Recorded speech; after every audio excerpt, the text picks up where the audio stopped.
Karamba, Ethics Committee Chairperson, Media Council of Tanzania, representative of the Frederick Newman Foundation for Freedom, Judy Kaberia, and her colleagues, leaders of the EAPC member organizations, distinguished guests, ladies and gentlemen.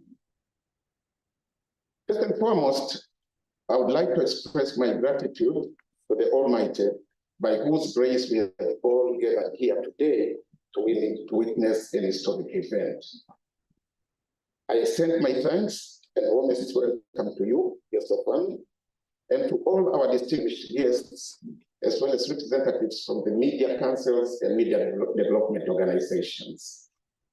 Your presence here underlines the importance of this launch and the collective effort required going forward. I would also like to thank the EAC Secretariat and the East African Legislative cooperation they have extended to us, including putting resources at our disposal, such as this chamber. In the same vein, I would like to reaffirm the EAPC's commitment to the community values and ideals which we all hold dear. My sincere gratitude to Ford Foundation and Frederick Newman Foundation for Freedom for their generosity, which has contributed immensely to getting us to this stage today. Honorable guests of honor, distinguished delegates and guests, this morning we are gathered here to witness the launch of a dream come true. The leaders of the media councils in East Africa had for a long time modeled the idea of formalizing their cooperation. They toyed with the idea in meetings, bilateral exchanges, and during other discussions about the future of the profession in our region. But the first concrete step was taken on 31st October 2019, when the leaders of the Media Council of Kenya, Media Council of Uganda, Rwanda Media Commission, and the Media Council of Tanzania met at the Sovereign Hotel, Kisumu, to decide on the way forward towards the forming of a functional regional association to safeguard media freedoms in the region. The Kisumu meeting was a watershed. It elected a caretaker leadership tasked with the mandate of developing a constitutive document and steering the efforts to register the association. A decision was made to register the association in Kenya, with MCK volunteering to anchor the secretariat. The secretariat developed a draft constitution, chaired it, and the meeting was convened in Arusha in February 2021, with some members participating virtually, and the meeting went through the draft constitutive document article by article. After that, our brothers and sisters in the Media Council of Kenya embarked full throttle on the process to have the organization registered. And on 20th January this year, we were officially registered. The founding members of the EAPC were the Media Council of Kenya, the Media Council of Uganda, the Rwanda Media Commission, and the Media Council of Tanzania. Honorable guests of honor, esteemed delegates and guests, the EAPC embraces the spirit and aspirations of the East African community.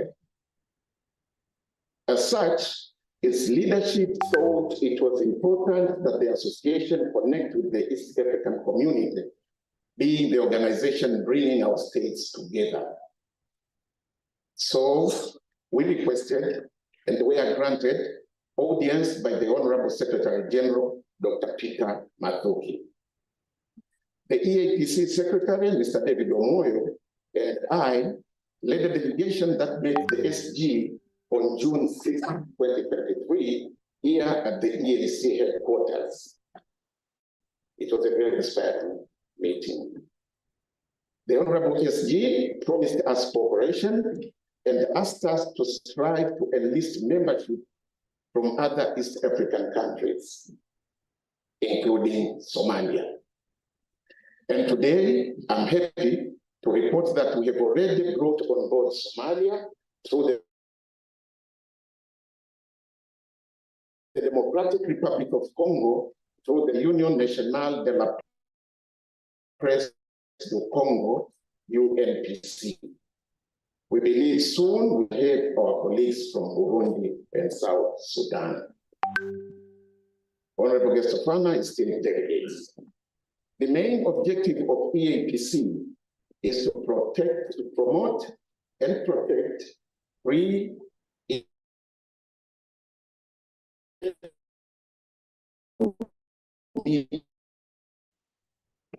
strengthen and promote the institution of independent media regulatory bodies in East Africa, to create awareness and to promote the concept of self-regulation through press and media councils as a viable option for holding the media accountable in the region.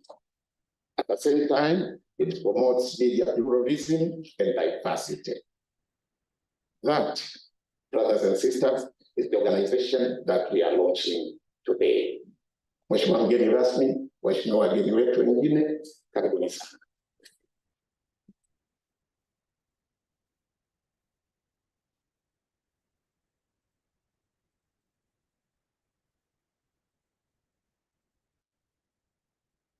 Thanks, Chairman. Yes. Given the time conference, Judy, kindly from Private Human Foundation. As we mentioned to you, this meeting was made possible through the support of the Private Human Foundation, Kenya office, and for the foundation. Thank you very much, William, for always entertaining us. And when people are late, you talk everything. Thank you. So good morning. Every Norman Foundation stands for liberal ideas. And it's on this pillar that we come to support the media development and also press freedom. Just next week, we are going to launch a project on the state of media freedom in Kenya, and I hope we'll be able to see that report. It gives me great pleasure to stand in front of you this morning on behalf of FNF, and my colleague, Nzao Busau, who's just joined us. I'm a former journalist, and so is Nzao Busau.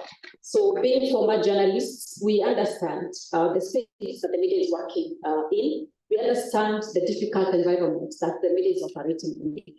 They are facing a lot of challenges, sustainability, lack of press freedom, and other competing factors. But the reason why I'm happy to be here this morning, the reason why I smiled when Victor and Oboyo approached FNF is because we believe the traditional role of the media must be defended. The media is not just about negativity. It's not just about investigative reporting to fight governments or to fight those who think that they have power. But the traditional role of the media is to educate, is to inform. Remember what was happening. We just had COVID-19 a few years ago. You can imagine what would have happened without the media. And that is why, to defend the role of the media, everything must be done. Challenges are happening. Everything is going wrong. But it doesn't mean that we sleep and don't do anything about it. We at FNF believe that we still have a huge role to play. And despite the challenges that we are facing, we have to look for ways of ensuring that we do not die. That's the role that we are supposed to play is not being played.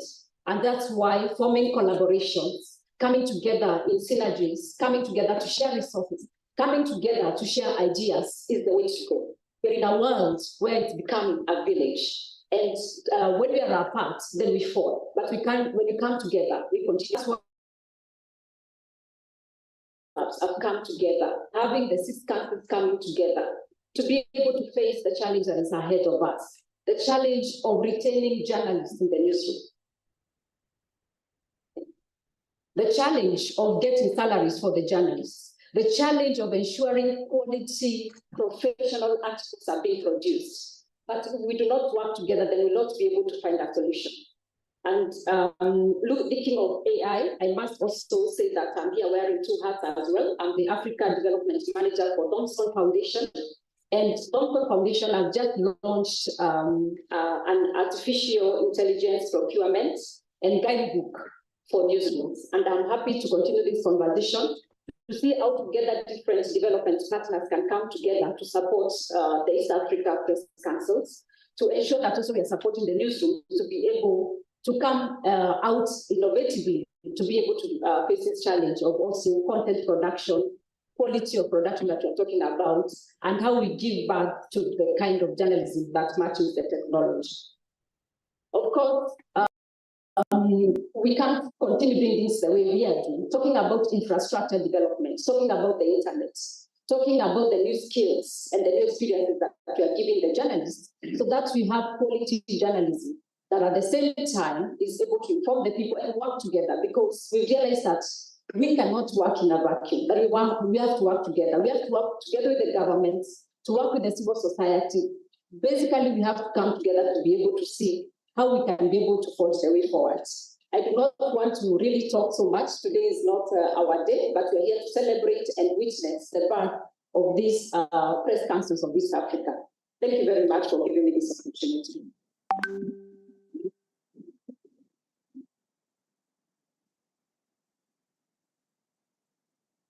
Thank you, Judy and colleagues. Obviously, the issue of the Africanization of the media is a great thing that people need to talk about. The telling of the East African story is something that people need to talk about. The issue of harmonization, for example, for accreditation. If you are going to Rwanda or Kenya or Tanzania, the accreditations are so different and the requirements are so different area in the same region. And media is now operating across platforms. I mean, you can imagine the second most watched TV station in Tanzania is Citizen, which is from Kenya, and the editor-in-chief is here, Linus. At the same way, KTN has a working relationship with NBS from Uganda, and a number of articles from Uganda worked in Kenya. So that's the environment we are talking about. Should we continue remaining in silos? Yet we are talking about East Africa.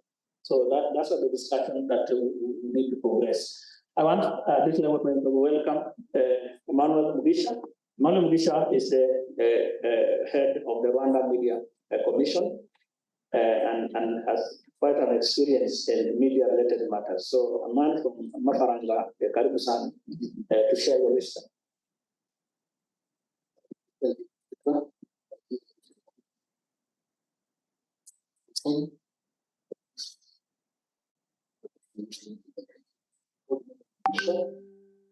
Executive Secretary of the Media Commission. And then before I talk about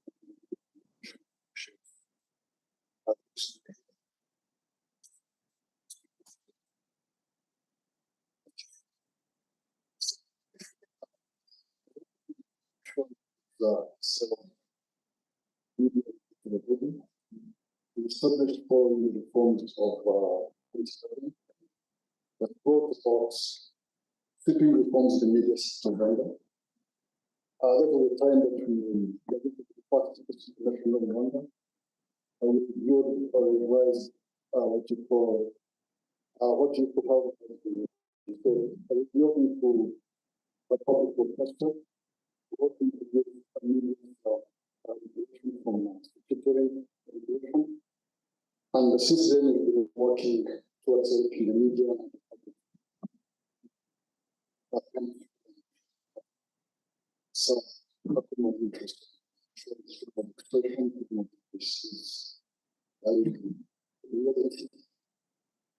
So, briefing you about Rwanda's media today and what we're doing, which is very important. It's very important.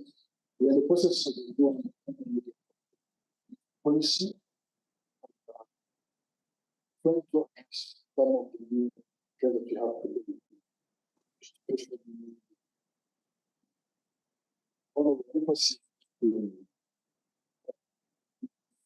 media and information literacy as key strategy to ensure that the public, especially the youth, are very well aware and literate in how they interact with the media space and how they consume and relate with the media content responsibly, because it's a challenge and I think it's a challenge that people have.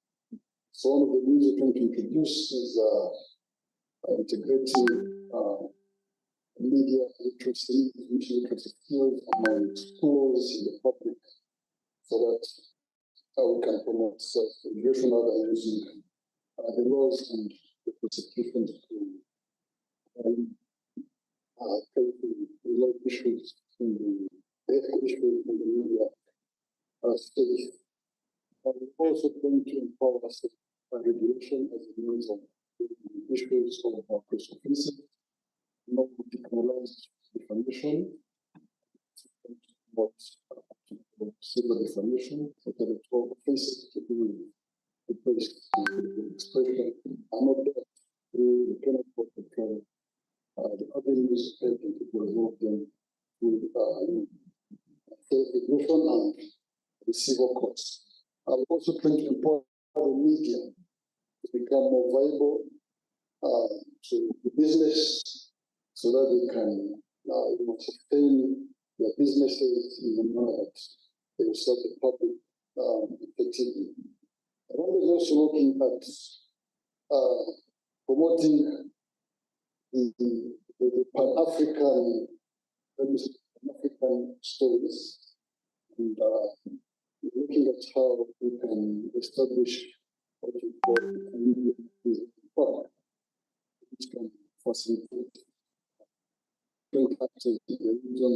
We want to promote stories in Africa and particularly Uganda, because we usually see our stories being told by CNN, BBC, and most cases we find that the stories we tell are not in our opinion. So Uganda is opportunity to see how we can promote the content so that we have image on media space. So don't take too much of the time to say what you're going to do. There's a lot that you bring. I just want to briefly up the what we're working on and the review of the policy, and I believe that the launch of this important body at the regional level is going to be a support in order to try to achieve and to also ensure the media balance that you work responsibly and professionally. Thank you so much.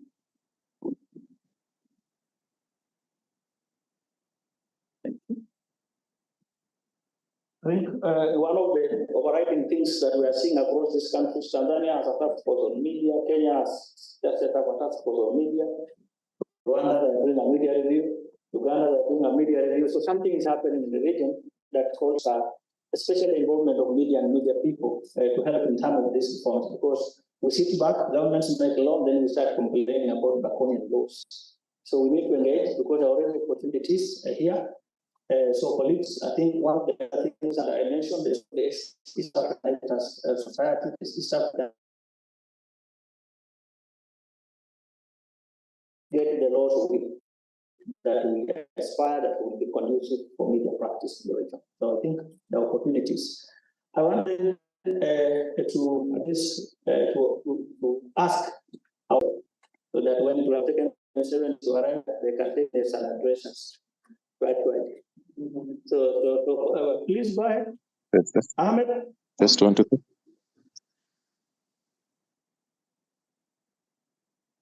Hello. Hello.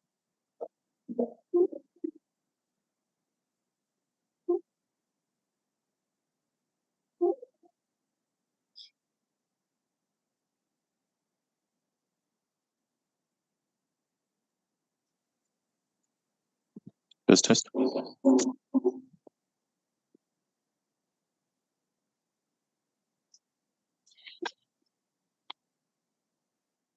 Test.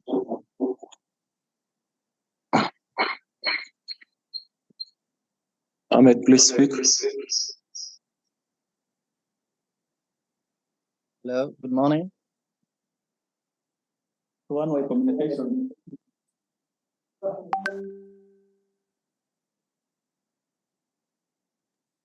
Ahmed, go ahead. We are hearing. Good morning, ladies and gentlemen. Greetings from you.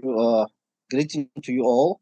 My name is Ahmed Ali Muhammad. I'm very pleased to have the opportunity taking part in this significant launching of East African Press Council and to present Federation of Somali Journalists. Nice to meet you all.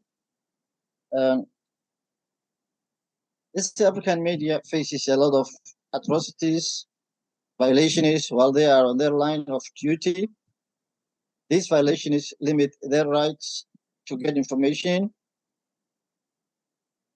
serve their communities, and these violations include bullying, intimidation, threatening, abduction, impeding the exercise of their duties, confiscating their equipment, and killings. This is a general, but in Somalia, where I'm represent, has a special case because of lack of effective government, which can regulate and reinforce the law and order. Somali journalists have two problems. One shares with the public, while the other is related to their profession. They are torn between the government forces and also the insurgents which fights against the government. And Somalia has no national media council, but we hope that we'll do that later.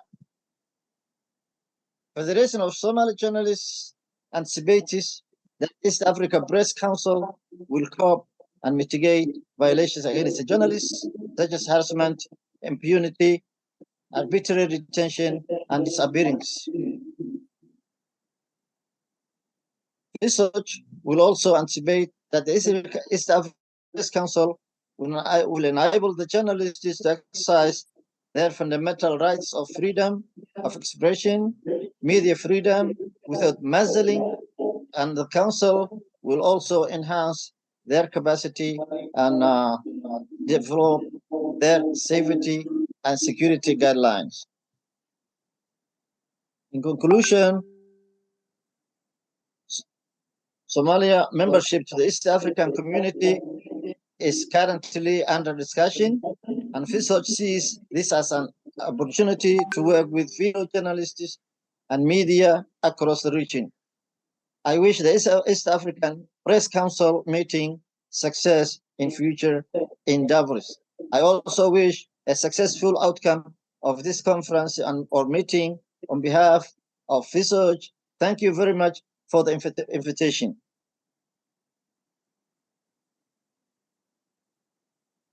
We'll try a command from the following. Give us 1 second, we'll try. Or we'll proceed.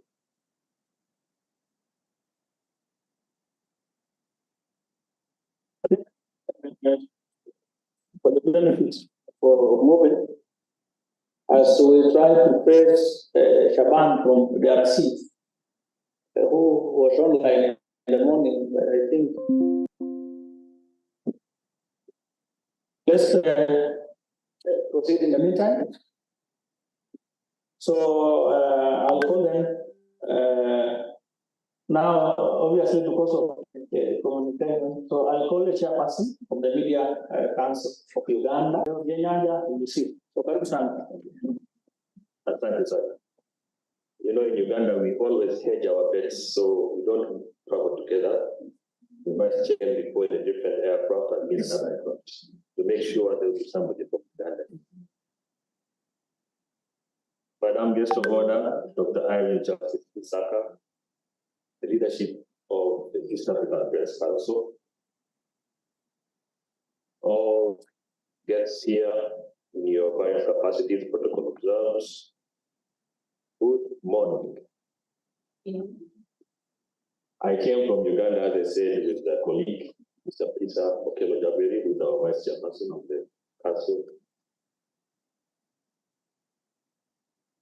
First, I would like to thank the East African Press Council for having achieved this after the Kisumu protocol that I made And now, 4 years later, it has come to fruition.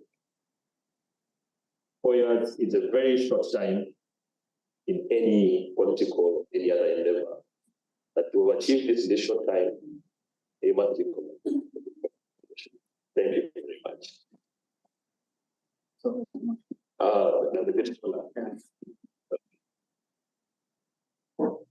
establishment of the Regional Press Council as the one which we are doing today at launch, in my opinion, provides a very good platform for multi-jurisdictional regulation of the media. It provides a good platform for multi-jurisdictional protection of media freedoms. And very importantly, as regulators, it provides a platform for promoting media professionals. The current landscape,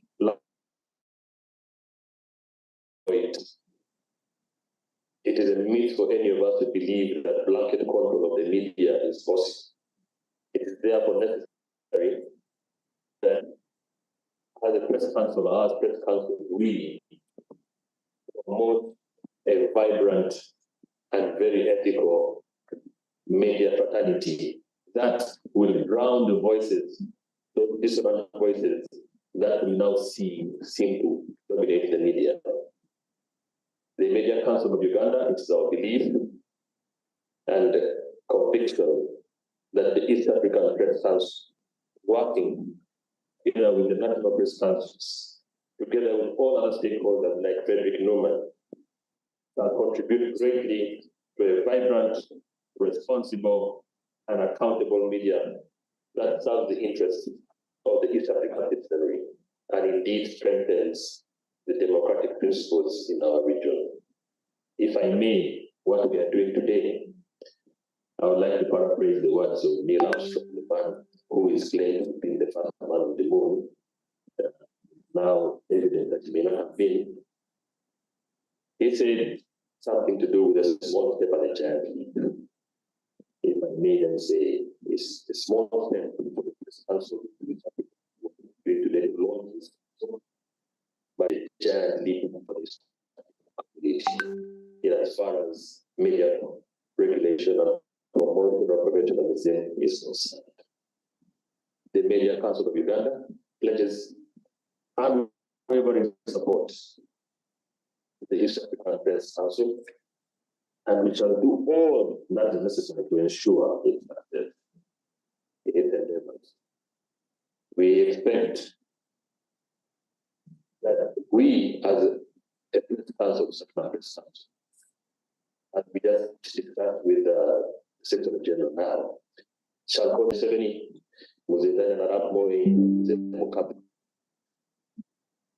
there should be another museum somewhere where we show what happened between those two groups who have broken the community. There was a gentleman who we all know as General Idi Amin, who broke the community. But in every cloud, there's a silver lining. For us, Uganda, the silver lining we got from Idi Amin is that be men of action, a lot of words. Few words, a lot of action. And in those few words, I thank you very much.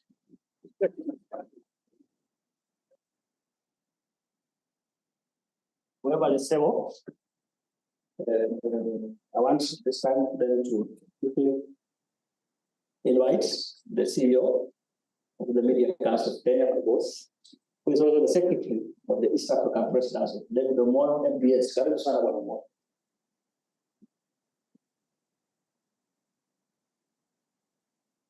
Thank you very much.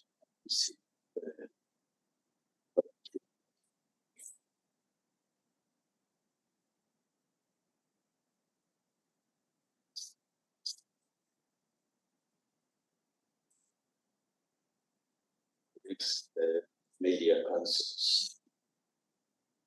Yes, administration.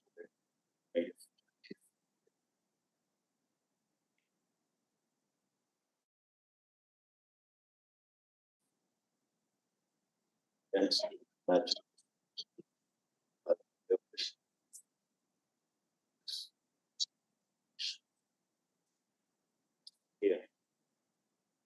We have the unique opportunity as Kenya that we host the temporary hearings of basic proposals. Explain why I was that leading a team. I don't think that everyone there.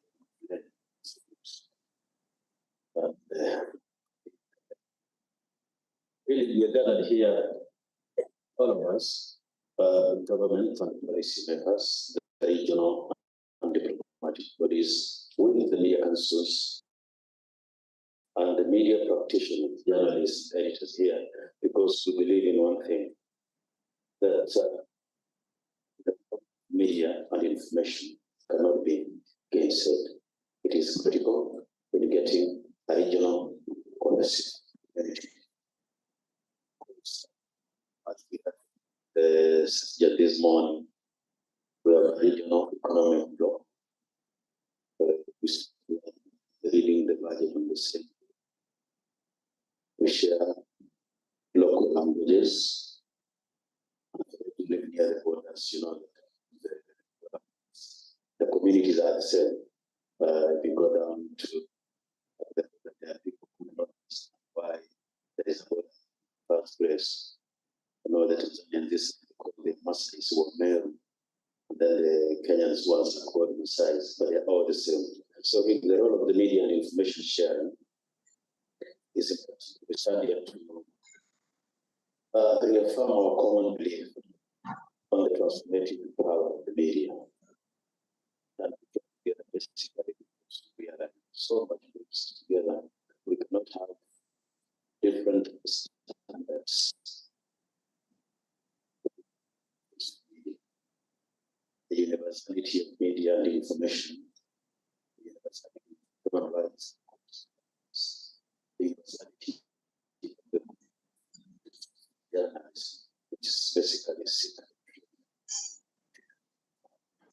Therefore, resources individual goals, individual ethical practices, individual strategies across countries. You all know very well that, as Victor said earlier, I think one of the most popular TV stations in Tanzania is Kenyan one. With the two managing editor here,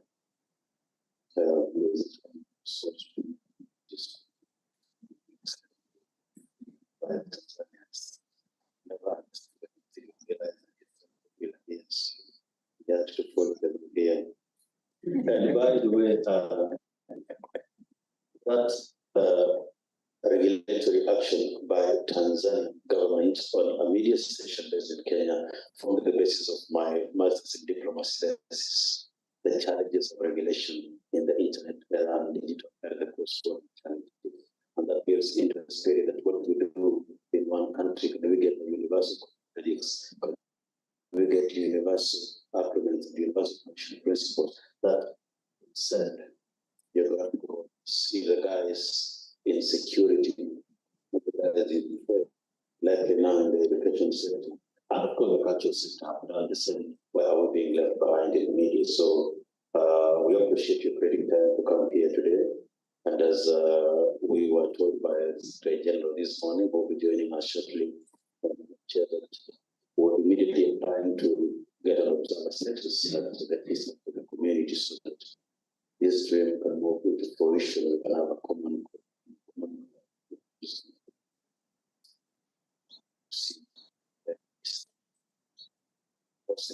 we join the soon in getting a Swahili news bulletin. Ugandans have started the 7 p.m. Swahili bulletin. And then the DRC, we can do something like this. Maybe we should start by getting Swahili as a code that will help us. And actually, part of the establishing principle of this, all the documents have been translated into English and Swahili. We will not be doing that in one life here. So we will this study Swahili. So we will that's the outcome. And I hope today's deliberations will establish a joint body that will see more media pluralism and more qualification. Thank you very much. Asante sana Bwana Mwaka. We also have the group managing editor-in-chief for National Media Group. Bwana Joe, one of our panelists, they have a media house in Uganda, Tanzania, and Kenya. Citizen, Monitor, Nation, and NTV, which again, so again, this discussion we're having will benefit a number of people. I know some said NMG faced some few challenges in other countries, and that's why part of this discussion is how do we harmonize people who want to do business across. Why should we be facing different challenges? We have the same region. So then, with that, I want to then welcome the chair again. Obviously, high table, we have very distinguished panelists in this room. Our panelists are here with us, all of them. Emmanuel Mugisha, the man from the country of 1,000 Hills. Peter Okello. Okello actually practiced near Linus Kakai, who is, like you said, intern-chief for media services. Nelson, an editor of many years, but also now a great thinker around issues of artificial intelligence and data protection and the rest. Anastasia, who is again a great lady, he works for Proeza Eastern Africa. So you can see, and the panel will be moderated by Joe Ageo, a very distinguished journalist, away from editor-in-chief with purely administrative roles, a very distinguished and award-winning journalist for many years with this specialty in climate change, science, and health. So you can see climate change a big issue in the region, and you can benefit if their media outlets can focus on some of the issues. I'm sure it's not a major issue that can control. So Bwana Kadiri, karibu sana, uweze kuwakaribisha. Mimi meza yangu imefika, mzetu wangu umefika hapo, sio? Karibu sana Bwana.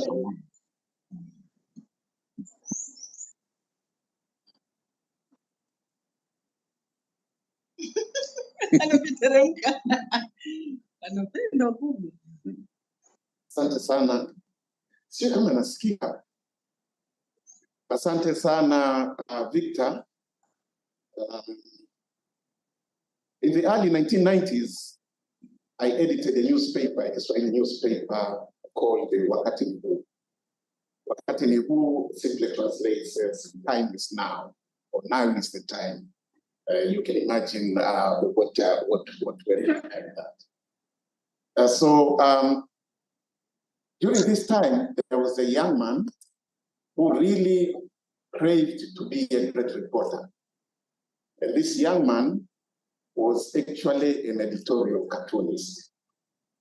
This young man then went on to be a good reporter, went on to be an editor, and went on still to become a celebrated media scholar. This young man was just recently appointed the spokesperson of the United Republic of Tanzania government. No longer young. He is no longer young. So I have this pleasure and honor. Welcome, Mr. Mubare Holmes Martini, Director of Information Services and Chief Government Spokesperson of the United Republic of Tanzania government, to come here and deliver the greetings from the government of Tanzania. And in the same vein, welcome our guest of honor to talk to us, our very own Mubare Martini. Karibu sana.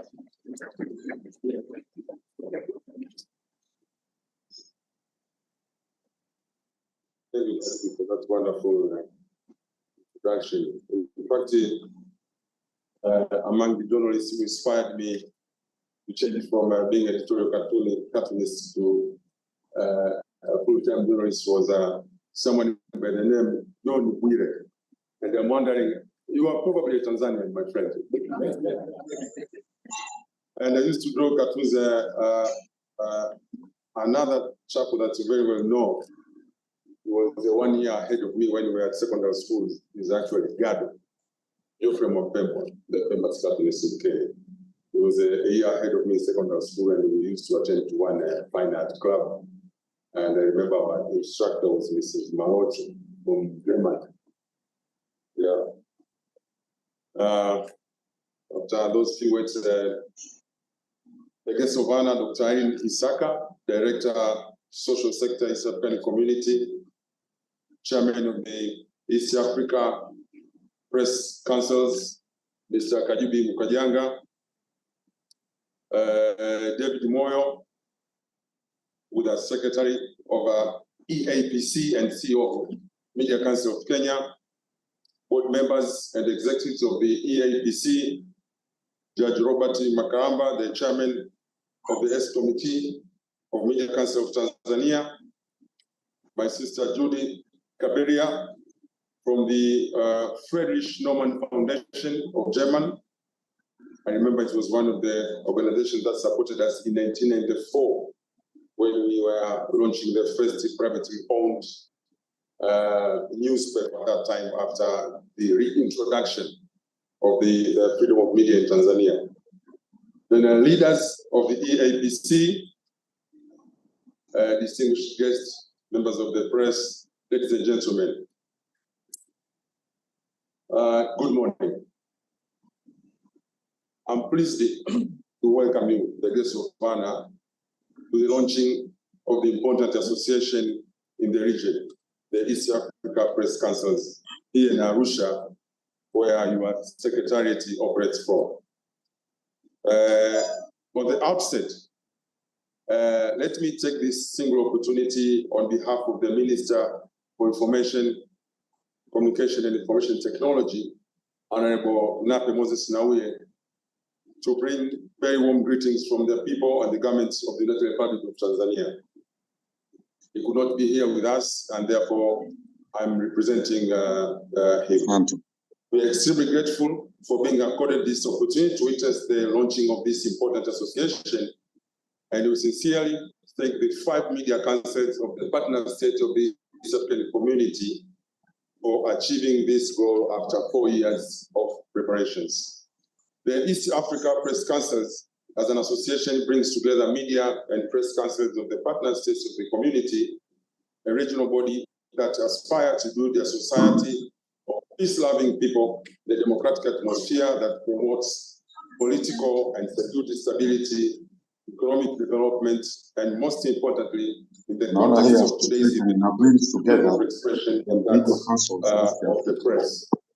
I want to applaud the interim leadership of the East Africa Press Councils for its commitment to ensure that the newly registered association upholds the protection and promotion of free, independent, professional, and accountable media in the region, as well as standing for pluralism and diversity. Your objective to strengthen and promote the concept of self-regulatory mechanisms in the region is well appreciated by the government of the United Republic of Tanzania, which is its recently signed Media Services Act, recognizing the importance of such mechanism, a reason why such a body is soon going to be established in Tanzania under this very act.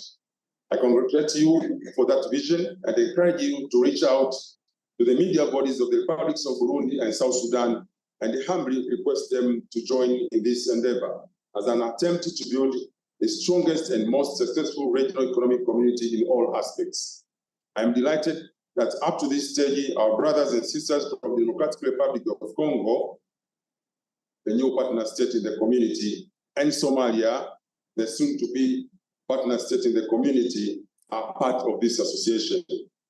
It is our sincere hope that through this association, the East African Media and Press Councils will find an ideal forum to share experiences and discuss regulatory issues in the region and advise our respective governments and the media houses as well on how to achieve the objectives of having a free, independent, professional, ethical, accountable, patriotic, and responsible media. I can't emphasize more than that, considering that the media industry today is undergoing an unavoidable transformation thanks to the impact of technology on professional journalism, a challenge one from anywhere in the world can instantly assume the role of a journalist and publish whatever they think says their interests. It is a world where both government and media are subjects of citizen journalism. This impact of technology ought to be taken as an important opportunity to educate and inform our people on key issues that matter to them, be it culturally, politically, economically, or security-wise. I urge the media to take control of these changes rather than becoming the victims of this leap of technology. I'm confident that the East Africa Media Councils will take the lead in this noble task of our present time. Honorable Guest of Honor, on behalf of the government of Tanzania, I wish to extend our appreciation to you and the East African Secretariat for supporting the establishment of this association in respect of the interests of our people in the region. Without taking up more time, it is my great pleasure and honor to welcome you to address this historical gathering.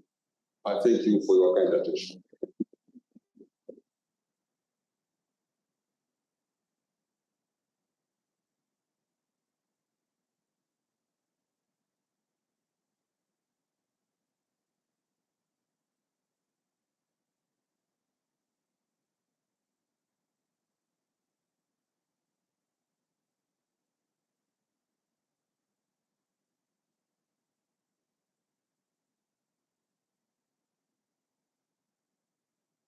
Asante sana, habari za asubuhi.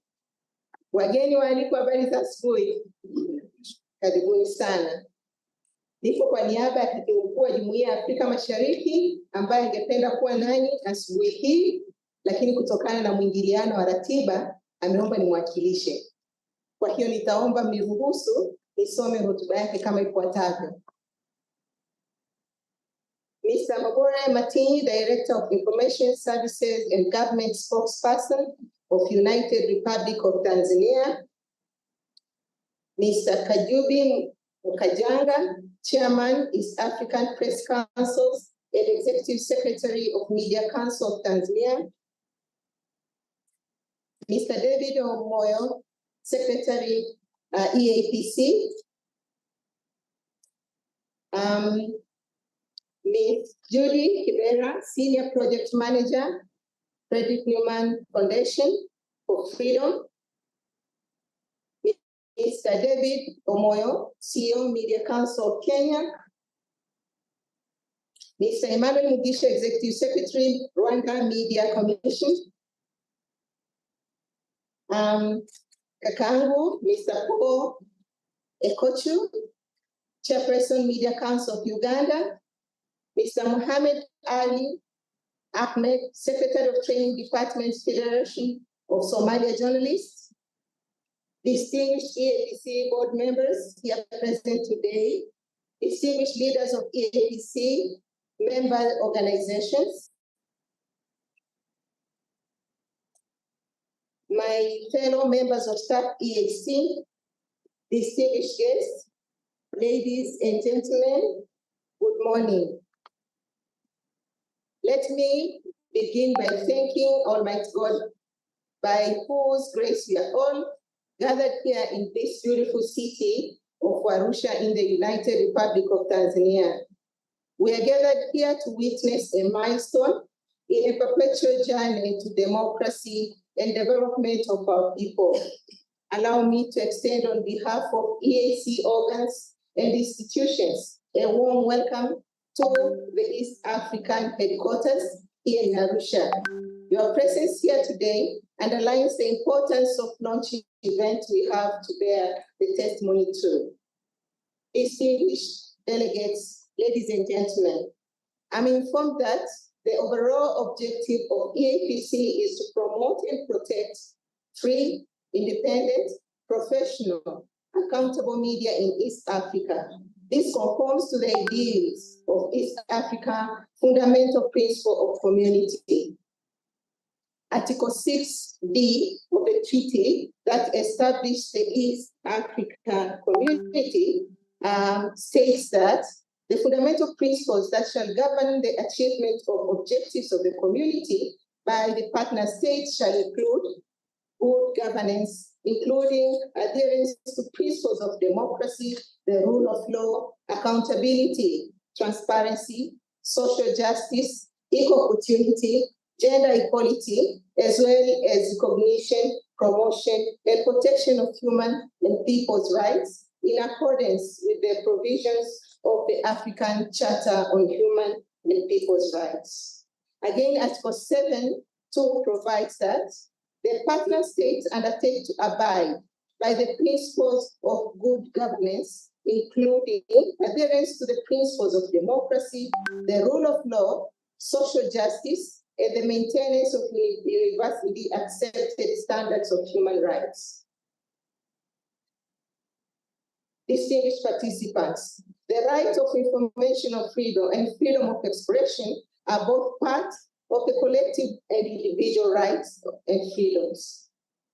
These rights and freedoms are also protected by our prospective national constitutions, as well as several international and regional instruments, including the Declaration of Principles of Freedom of Expression in Africa, adopted by African Commission of Human and People's Rights. A robust, free, independent, and accountable media is a basic need for the attainment of these EAPC principles. Independent professional journalism is a cornerstone of the democracy dispensation, without which the freedom of expression is jeopardized, and so are the basic rights of members of the society. A vibrant media is essential for the attainment of social justice, rule of law, accountability, equality, and protection of human and people's rights. Dear distinguished guests, the society at large loses out when media cannot do its work independently and professionally. As channels of free expression and strange public interest information is stifled, including through deterioration of investigative journalism. Without a robust, independent journalism, society, more so the weak, including women and youth, those out as they have neither means nor relevant information to hold leaders to account and demand to what they are rightly entitled. And currently, as we have the Democratic Republic of Congo as member of EAC, we are talking about almost 300 million people, out of which more than 77% are youth. The media regulation should therefore aim at enabling effective and accountable media in the service of the people. It should not lead to the strangling of media through undue control or overregulation. When media regulators understand this, and they come together in solidarity to champion promotion of accountable and independent media, then great strides have been made. Distinguished participants, ladies and gentlemen, the EAPC views media as a strategic partner in the integration process. And the process is supposed to be people-centered and market-driven. The Summit of Heads of State has, from time to time, directed EAC Secretariat and partner state ministries of EAC affairs to take a message of integration to the people at the grassroots who are actual owners. And I'll stress this in Swahili, that tunawategemea sana mabaraza mbalimbali ya habari kutusaidia kufikisha habari ya utangamano kwa wananchi wetu walio katika ngazi za chini kabisa, ambao wanahitaji kupata kujua manufaa ya kuwa na jumuiya ya Afrika Mashariki. Na wanaoweza kutusaidia ni nyie ambao ni vyombo vya habari, kufikisha habari sahihi kwa namna ambayo itafika na wao wenyewe kuweza kuelewa. Distinguished guests, Article 71F of the Treaty establishing East African Community, general promotion and dissemination of information on the community to stakeholders, the general public and international community. One of the core strategic development objectives of the sixth development strategy of the EAC is the increased visibility of EAC stakeholders' knowledge, awareness, and participation of East Africa citizens in the integration process. Further to this strategic development objective, a key priority area for the 5-year implementation period of the strategy is identified as the promotion of awareness and awareness creation and dissemination of information to the community. Today's highly mediated world, the media plays a critical role in relying on information to the public and is therefore critical partner in driving, influencing society way of thinking in various issues. And I was glad to note that the different media houses are working on having good ways of communication, good policies, especially to the youth, and the type of information that can be uploaded to enable them to be very fruitful. The media shape the public opinion and set agenda for discussion in today's society. You ignore them at your own peril. Dear distinguished guests, EAPC is one of the views that media should undergo training in the EAC integration, purposely to improve their understanding and processes in building their capacity to report more objectively and accurately on integration.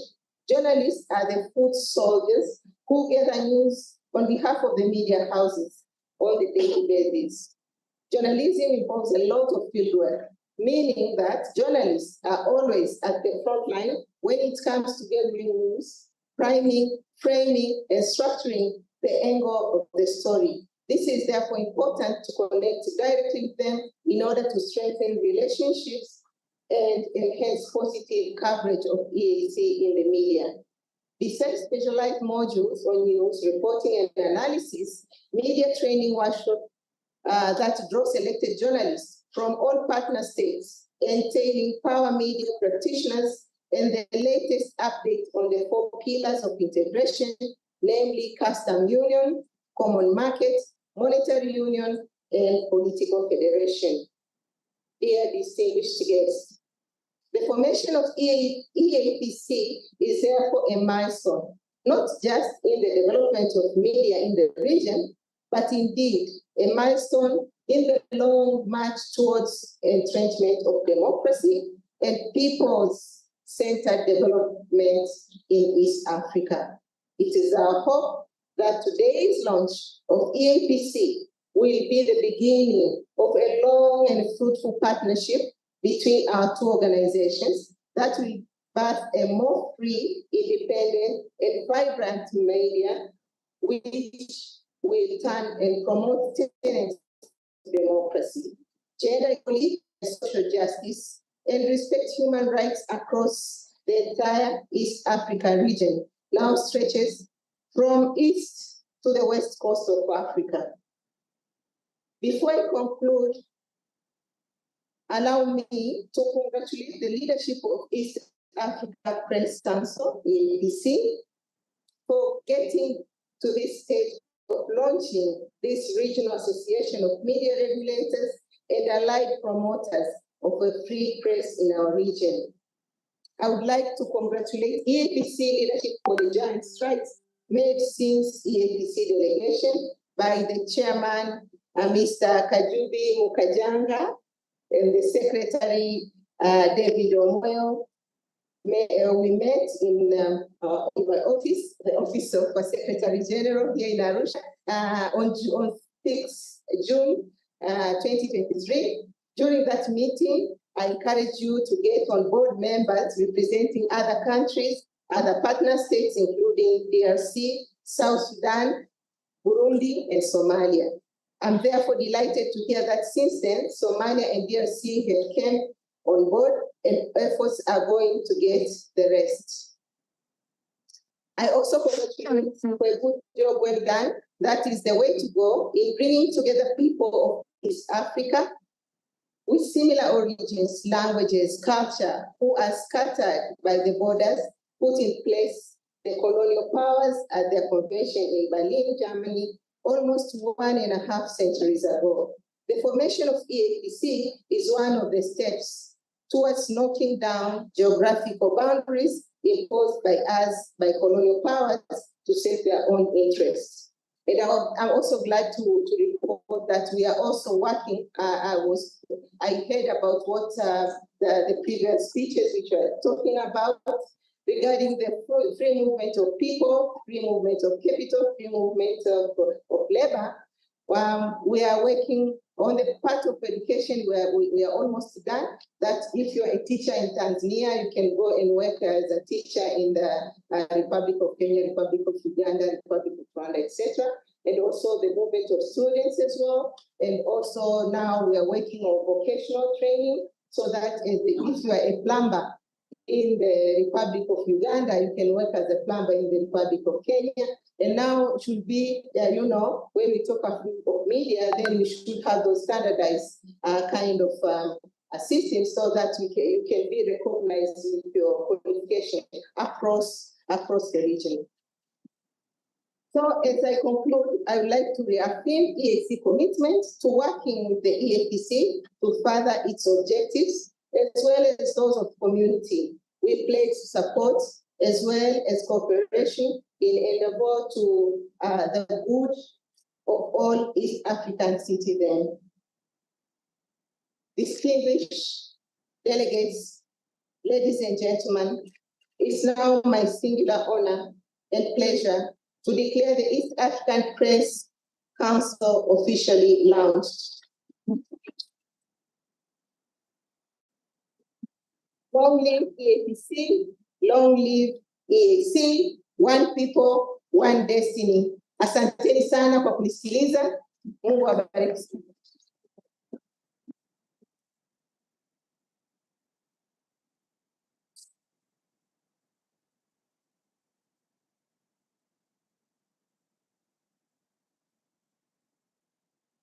Asante sana wadau. Moja kwa moja tungependa kwenda pale nje, tutatoka na mlango huu tuanze mkono wa kulia tuweze kupiga picha. Tutangojea kwanza wanatajumu na timu mtoke kwanza. Ndio freedom of expression.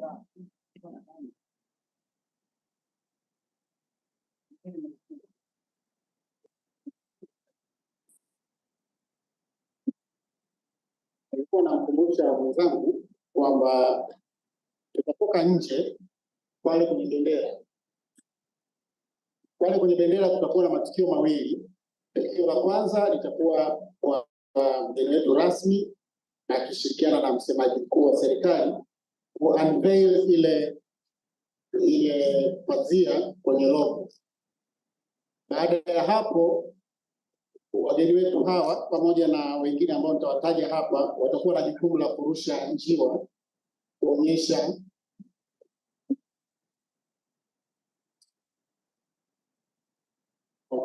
kwa hiyo baada hapo watarusha ndege. Tutapatia habari vile kunaendelea, sio? As events unfold. As the Honorable Secretary General of the East African Community yuko pale, ningependa kuwajoin for a few minutes ya rudi aweze kupea wageni. Kwa hivyo naomba maelezo mengine mtapeana kwa sababu Secretary General anatangulia imweke kusubiri tafadhali. Asante. Ukiwa na rafiki yako asiyejua Kiswahili ueleze. Maelekezo tutaendelea kupeana. Okay. Yes, but I came late. I don't make it up. Yes.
package.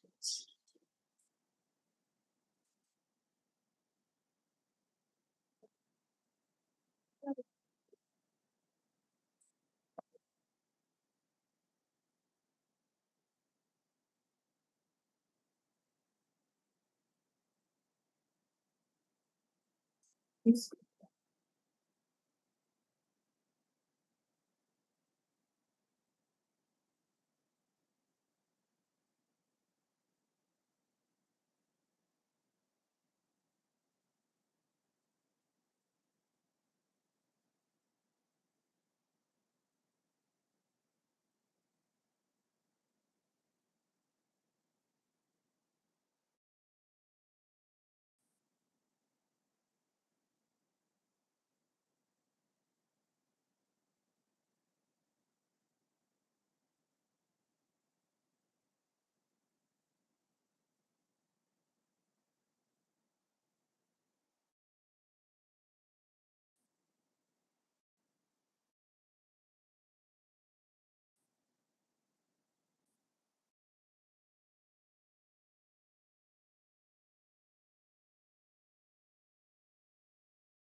zote.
Want to go to the panel discussion? Our panelists are here, the moderator already here. Because once the panel sits here, they need a roving microphone. Now,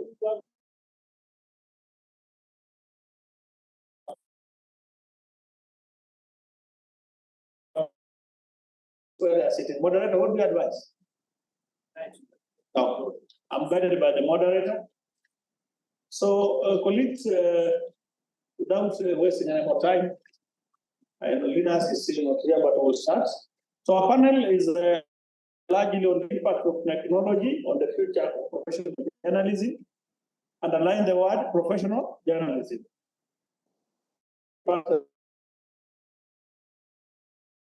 Discussions will be Emmanuel Mugisha, Rwanda Media Commission, Peter Okello, the Media Council of Uganda, now in his role as a journalist, Linus Kaikai, Naslin.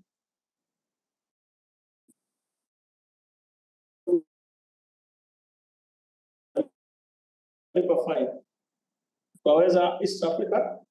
Moderator Joe Ageo. Joe Ageo, as I mentioned, is a long-standing journalist, is the editor-in-chief.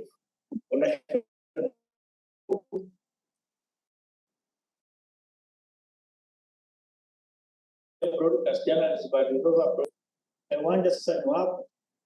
Your panelists are here. Nazalin is there. Nazat is there. Emmanuel is here. Could anybody who knows Lina, I suspect.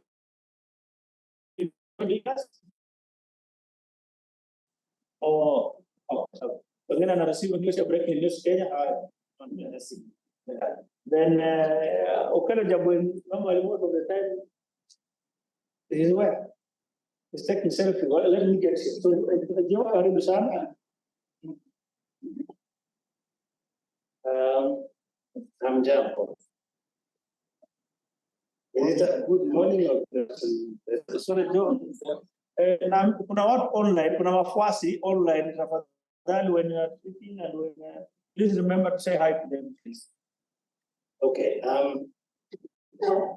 don't know whether we need to wait because I can see I have 3 out of 5. What do you propose? I'm trying to be democratic here. Yeah. We just go on. Yeah. As many of that opinions there. Oh yeah, I can see one of Hello is majestically walking into the chamber.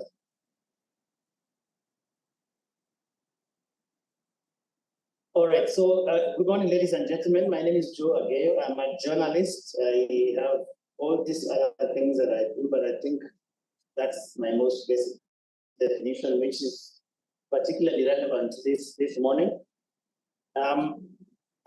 What we are supposed to be discussing as a group, truly speaking, has to do with technology. So on your program, I will just read through this, the impact of technology on the future of professional journalism. And there's a preamble there that with huge leaps in technology, including the advent of AI, machine learning and automation, which have allowed for breakthrough insights and applications that may truly change the world forever, media content gathering, production, and dissemination have changed and altered things. With global discussions about media viability and the future of the news media and entertainment industry continuously brought to the fore, people are concerned about what these technologies mean for the media, how they impact the media. The difference between a newspaper and a Facebook or Twitter page is that they are platforms that started at different times and use different formats and modes of delivery. That's a controversial statement, which I would want my panelists to reflect on. Is the difference between a newspaper and a Facebook page merely the fact that they are platforms started at different times and using different types or formats of content delivery? I don't know. So my discussants for today are Mr. Emmanuel Mugisha, Please, actually what we've decided is that we just sit where you are because we don't have microphones here. So we'll just, maybe when I mention you can stand and wait so that you know the face before you sit down. Yeah, so Mr. Mugiga is from the Rwanda Media Commission. I'm Peter Okello. I just saw you walking, yes, from the Media Council of Uganda. Welcome very much. Dinas Kaikai is going to join us in a few moments. I hope he was seated there just a short while ago. And he's the editorial director at the Royal Media Services in Kenya. Nuzulak Dawson looked to Africa, but he also corresponds for Reuters here in Tanzania. And last but not least, Anastasia Rugaba works for Tuwaweza East Africa in Tanzania. Now, I will start with this very controversial question that emerged at the end of this. And Nuzulak, I wanted to hear your thoughts on this, that the difference between a newspaper and Facebook or Twitter. This is called X, right? I was asking someone whether you still tweet or you X. Someone's going to tell me that. But this assertion that the only difference between a newspaper and these newer forms of content delivery is the fact that they were starting at different times and they deliver content differently. What is your thoughts before I go into this whole technology question? Thank you. I think this is very tricky question. This is important myself. Personally, I don't believe that these emerging platforms, they are going to take the position of newspaper and the position of radio. Rather than what we have seen that even these platforms, whatever people are posting, most of their stories or conversations, they always have been like driven by newspaper or radio. Like here in Tanzania, for example, you find that even most of the discussions that maybe most of very controversial discussion on X and other platforms originates from newspaper, originates from radio, whatever discussion. So what these platforms are doing is just to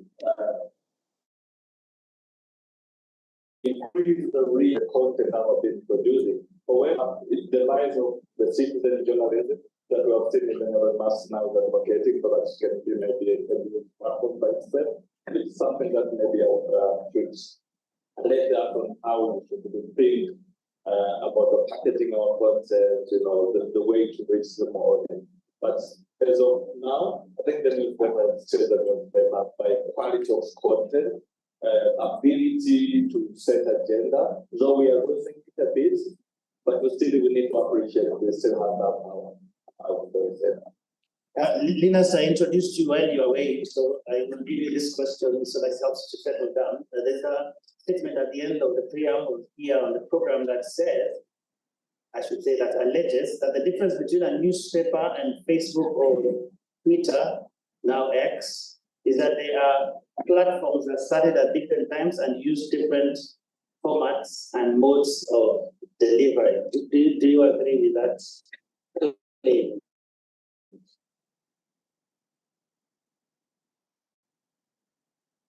Thank you, Joe.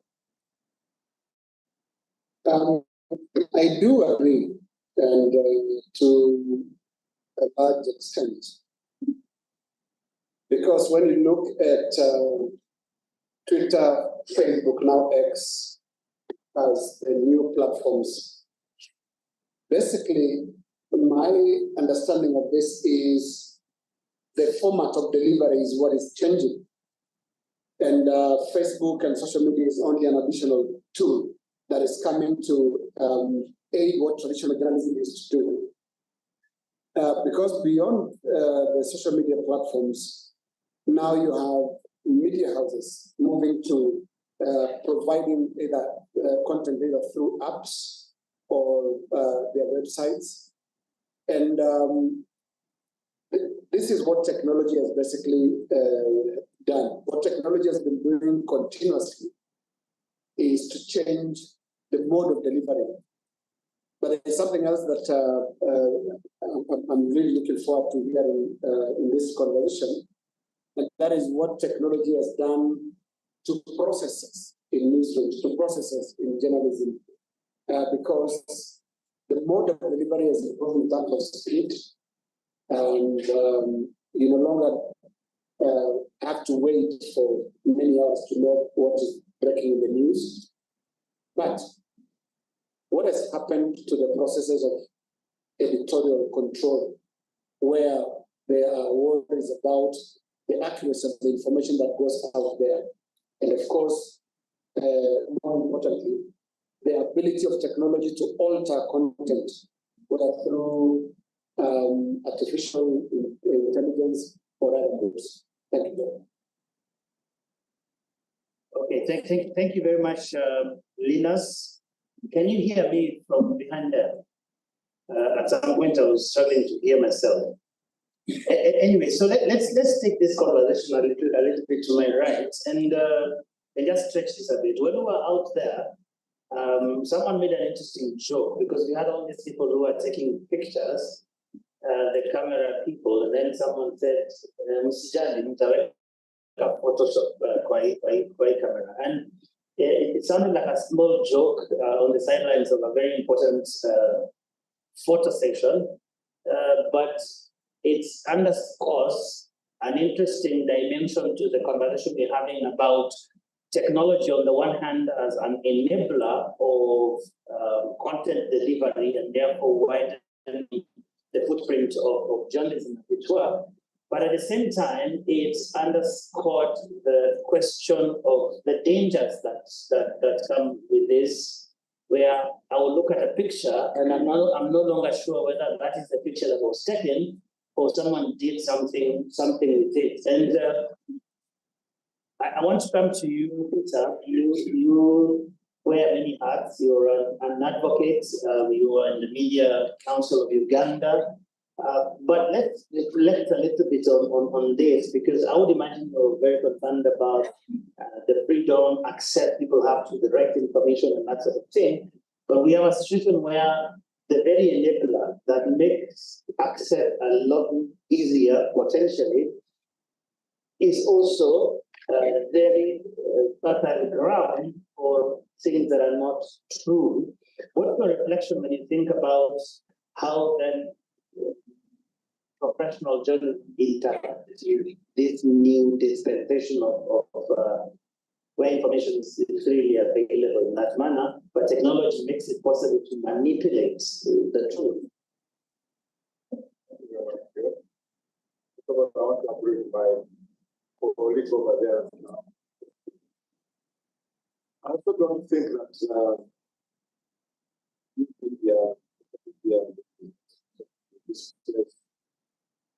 lead to the demise of the tradition of the legacy media. Some people have expressed that fear. Of course, be more innovative, adaptive, and so on, in order to live up to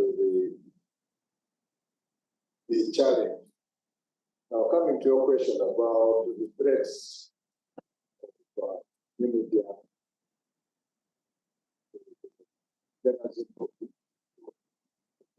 this morning when we were launching the Sankan, this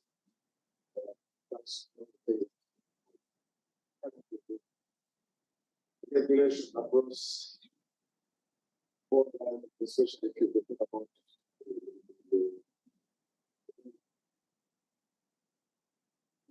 the main of our countries, for example, we have a lot of people who are hiding under online media. They don't want to be regulated, they don't want to be registered, they don't want to account for anybody. These are fellows who extort money from if I have issues with you, I my neighbor some issues here. I hire some platform and they run a smear campaign. And it's very difficult sometimes to trace the fellows can be in some remote location, maybe not even in your jurisdiction, could be in an island somewhere. but is busy outputting content and content that is false, disseminating false news, and so it's a big challenge, but which, as we come together as East African Press Councils, it's one of the things we have to discuss and learn from each other. What is Kenya doing? What is happening in Tanzania? How do you promote the freedom? Because we must start from the point of upholding the freedom of information and expression.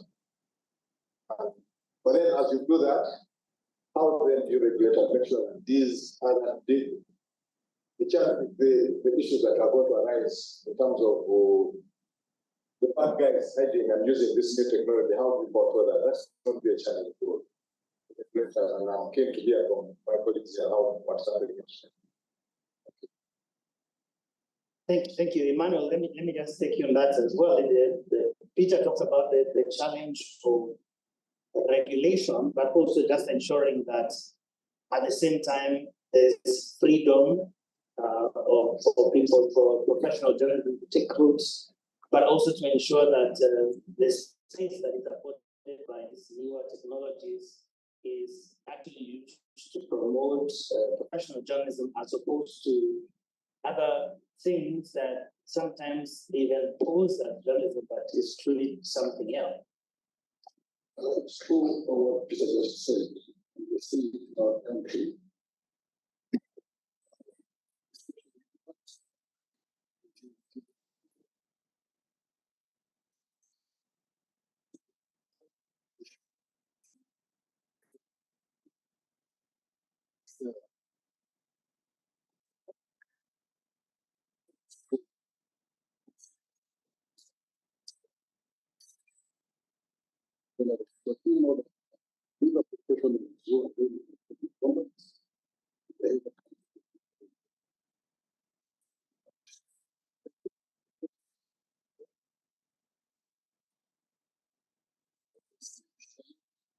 So what you see in this to raise the government to do is to invest much into literacy, so that people get to know how should they exercise their rights on these platforms, but also consume this content responsibly. The journalists we make sure that we help them efficient for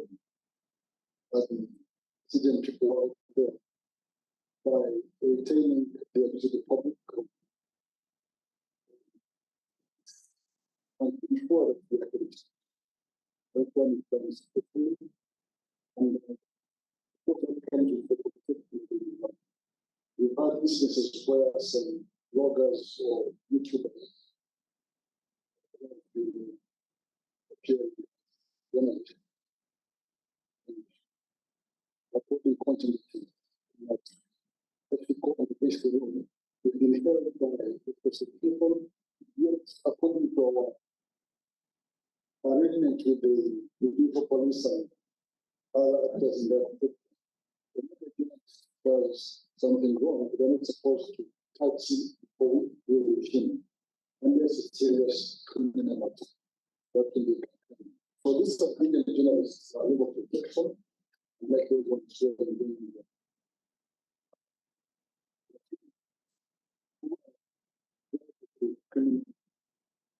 Persecution people go on.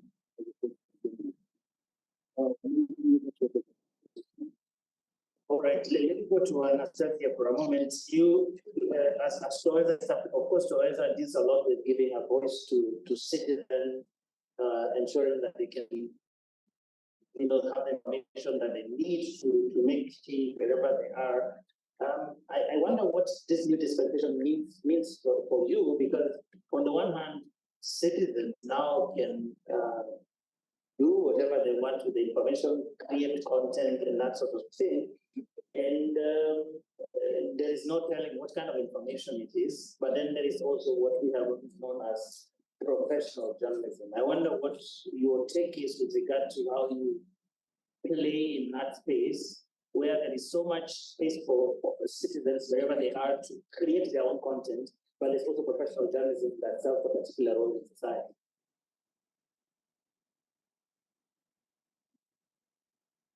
Thank you very much. Yeah, so coming from tourism, I can say the tech and the development and the innovation and artificial intelligence is giving us voice, but also it makes us curious. Yeah, but generally I can say when it comes to the citizen side, we're a bit happy, I can say, because previously I remember when we had our traditional media getting along, it was very hard for citizen voices to be heard. Yeah, assume you were in Arusha. Yeah, Arusha is the big city, maybe I should use somewhere like Mbinga. You are there, and there's something that has happened that needs a rotation of the public or the media. You needed to wait for TVC, for ITV, for a media house to come from Dar es Salaam to where you are to report that. Or if it happens that there is maybe a correspondent of ITV or TVC in Mbinga, the correspondent needed to prepare the story, pack it in an envelope, send it in a bag. Yeah, it was really a hassle. You would have waited for your story for more than a week for it to come out. Yeah, it was a normal thing. So we lost a lot of stories, we lost a lot of voices of the people. So now with the growth of technology, I think that I think very few voices are being lost. Yeah, we can hear a lot of voices. Though we have issues of ethics, like a private, professionalism, and whatever that we have been saying, yeah, but at least now we see that voices of the people are heard, and not only the citizens that we are used to, but also the netizens. Yeah. And my friend was saying there that there's a lot of bad guys behind the technology, but again, there's a lot of good people behind the technology. For example, now in Tanzania, there's a lot happening because of the Twitter space, because of the clubhouse, because of the online competition. Movements are being born from the netizens, yeah, not just the citizens. Again, sometimes we say, okay, we have a few people who can afford mobile phones, smartphones, internet, and all that, but the figure is threatening. If you get into the DCRA website now, you'll be threatened with the growth in Tanzania of smartphone subscribers, mobile phone subscribers. Yeah, people who are using internet. Number is growing so high. Yeah, so if you compare how many people are buying newspaper and how many people are getting the news from their mobile phones, you realize that we cannot keep saying, let's uphold our traditional media, let's uphold professionalism. We just need to make sure that we as media people, we also get into the law of literacy. My brother said here, let's teach people, let's train people, let's educate people so that they can be good citizen journalists, so that they can give good stories and they can contribute to the development. And for example, for Tanzanian government, it is very scary to the netizens. They can ignore something that is reported on TV or on the newspaper, but not something that is being discussed on Twitter. They will respond immediately. So we are getting real-time responses as citizens. We are getting real-time feedback as citizens. It has never been like this before. Yeah, so it's a curiosity, but it's also something that we need to keep exploring, discussing, and contribute as journalists. Yeah. All right. Thank you. Let me get to you, Nazla. You've been waiting for a long time, and I want to talk about something that I think Lina's touched on a little bit, which is to say, talk about AI, for example. Now, AI has immense potential to change dramatically what happens, for example, in the context of a news. This is a tool, the various AI tools can be used, for example, to generate a whole story, for example. They can be used to edit a story. They can be used, for example, to create headlines, to prioritize stories and that sort of thing. And the question that I think Anastasia was alluding to of ethics, they will come in. I mean, you have algorithms deciding all manner of things, and yet we are here talking about journalism ethics, that a real human being somewhere needs to sit down and this is actually right. So where we draw the line between this useful things that we could do with AI and the very dark side that basically means that it is a free for all, because I don't think that any AI tool, even though the Tanzanians call it akili, I don't think they really have the kind of akili to say this is not the right time to do this. This is, you understand what I'm saying? So where is the line? Yeah, thank you, Joe. Yeah, it's very tricky with artificial intelligence. And of course, all our technology has defined our newsroom operations. It has changed the whole news production processes, how we gather stories, how we process stories, even how we disseminate. Linus was saying about dissemination, about platform. We are now dictated even with the size of the content, formatting and all of these things. So when it comes to ethics, we need to be more proactive rather than reactive. And like, let's say AI now is bringing more serious ethical issues. And we're seeing most of our colleagues in the newsroom, they even use this to say, AI tools, creating content. One of my colleagues was even trying to ask about the AI, hey, can you give me like 3 story ideas for my story? Actually, we are adding that ability of, having conversation with the citizen, observing what is happening in our neighborhood to generate ideas, almost depending to machines that have been, retrained data. We are likely to experience serious bias around there because it depends on the data that the machine we are trained to generate the desktop. And that is first of what we have been trained to. But the other thing which we need also to very serious in terms of ethical considerations is on outputs. Okay, we are having stories that have been generated by machines. Do we put the byline at the below the story? This story was generated by a machine, whatever it is, with the image. Whose byline? We need it also to be very transparent because we are having more realistic images nowadays than before, and these tools are becoming better and better every day. And one of my colleagues said, I think the only thing that AI will do is just to arrive at emotion, feeling that maybe just now crying, maybe to add some cameras and everything, but it's likely to happen as time goes on. So what to do, if you ask me first, the newsroom we need to develop guidelines, at least to guide us on how we can do. I understand, the adoption has been so fast. Some of the parts have been called off. We don't even have a guideline. But you find your colleague is already using it. There are copyright issues. What will happen if you have a lawsuit related to copyright? And you say, okay, it's a Google thing, or you say, OpenAI stuff, or it's used. And our law doesn't understand the problem of being written by machine, which is also very important to do. So with the guidance, the second, I think, for governments, here. Most of the time, I've seen them the laws are always reactive, respond to something that's already happening.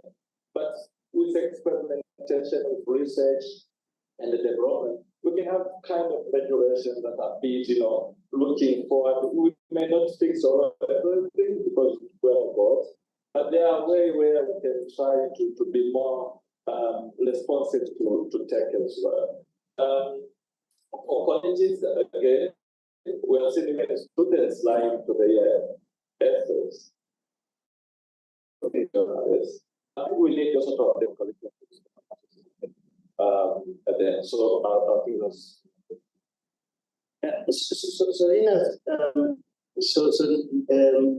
I think Nuzula raises very interesting questions that go to the heart of what journalism has always been and what is now being challenged, in the sense that everything, the decision-making processes have always, there's been no question about who does that. But now we have a situation where the entire newsrooms, in a sense, handing over certain processes in the newsroom to these tools. I wonder from where you sit, someone who has done this journalism thing for many years, what your reflections are with regard to where we draw that line. Because on the one hand, one might say there are certain tasks that AI tools can help to make easier or faster. or perhaps take over. What is the balance of machine and man in this entire conversation? Thank you, Joe. I think first is for journalism not to regard machines as competition. We do not regard technology as enemy. We regard it as an enabler. Because all conversations that tend to take place these days around the question of AI tend to criminalize and see a lot of negativity about AI. And I think that's where we get it wrong. AI is an enabler. Just like laser surgery, for example, is for medicine. There are things that are happening that are improving the way we do things. But it's not going to change the fundamentals of what we do. And what I mean by this is those values, the evolving technologies. In my view, truth is going to become the biggest casualty on the negative side of AI. And you don't need to look far, you just need to see what is happening online. Just last week at the Royal Media Services, we were dealing with a situation where somebody has gone online, picked clips from our anchors, combined it with one old interview that we did with a reputable doctor, and posted is purporting to sell some medicine. And it's getting a lot of traction online. There are two things that happen there. One is, even those who misuse technology and AI also need integrity, believability, which is why they come for traditional platforms and say, because you have a good name, either Citizen TV, Royal Media, or whichever media, and if they can convert that and use that name to do something using AI, there's a lesson there that first, integrity matters. Your name matters. Your grounding matters. But then there's the other lesson as well that we are picking from that. And that is, technology is not giving us, it's giving us more questions than it is giving us answers. Because we were wondering, what do we do if we send, if you send an alert and say, this is fake news? Fake news, that posting of fake news these days is actually a much sought after stamp by those peddlers of fake news, because they think it's a stamp of approval. By posting it, pasting it fake and circulating it, you are giving them as much circulation as they would have gotten if they were not fake. So they actually go for that. So we just have to keep having conversations, especially on what the same technology can do to provide answers. AI must give answers to problems that are caused by AI. Thank you. There's been that question, and I'll throw it back to you, Linus, whether AI is going to replace us. Very interesting. In some quarters, it will replace us. In others, it won't. We have not yet succeeded to have technology as a guardian of values. Values remain almost exclusively a very human assignment and the beauty of a breathing human being. So on that score, AI will not replace editorial values, for example. It will not replace best practice. Just in the same way that it's not replacing the Hippocratic oath in the medical sector. Yeah, all right.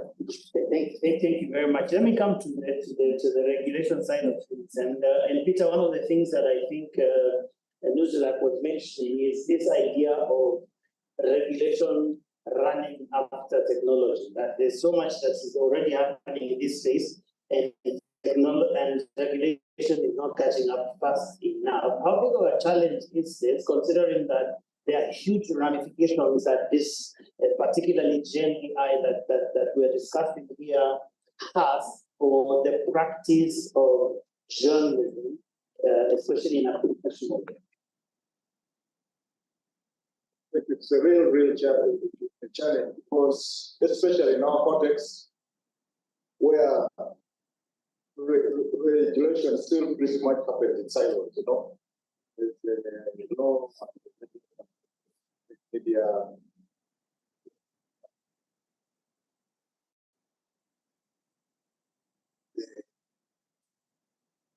The infrastructure.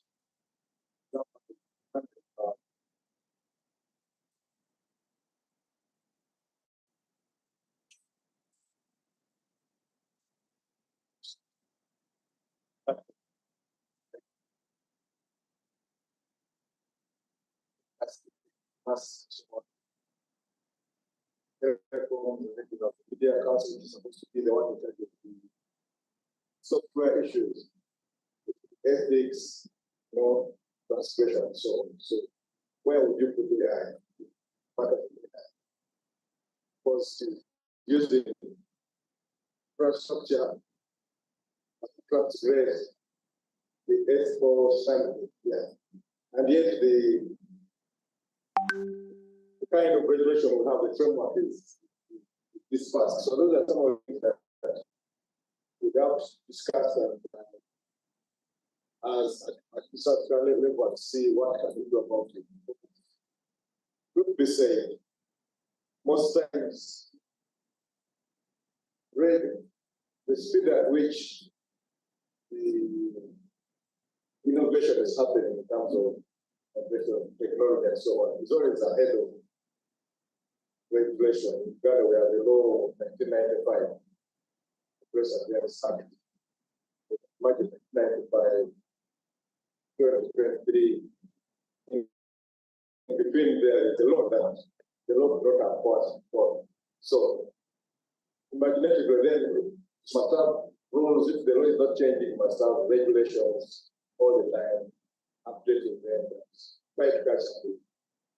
But it's a catch up game, so Thank you. And maybe the long term, the people who are born there have children now, I think. Yeah, well, now we have the review of the law. In Uganda, the thinking, this from the government side, the thinking is to have one central body regulate. They're trying to unify again. To have one instead of having 4 or 5 different. Yeah? This one is for telephone. We're trying to go for one. And as you can imagine, there are territorial issues and fights and pushback. But that process is going on. We don't know how to. Okay, thank you very much. Emmanuel, you know, the whole thing of regulation is so important now because if you consider something like generative AI, it has the capacity it makes the creation of fake news much cheaper and at scale. That someone can actually create a whole website in a couple of minutes, and that is just generating fake news that looks credible, yet it is. I wonder what's going on in your space with regard to that, particularly with regard to regulation that, on the one hand, ensures the integrity of that media space, but on the other side, make sure that journalists also have the space to do what they should do in their profession. Thank you, Joe. As I told you, Rwanda is in the process of reviewing the media policy. The experts suggested some strategies like curriculum to contribute to the media.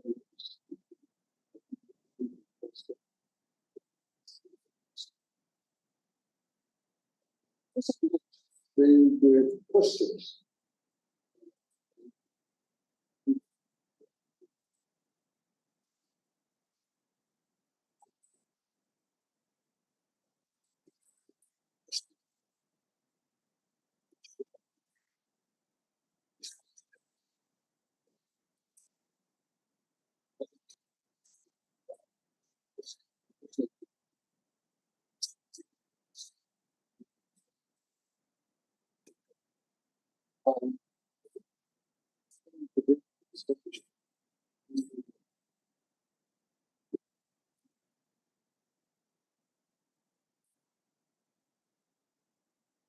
So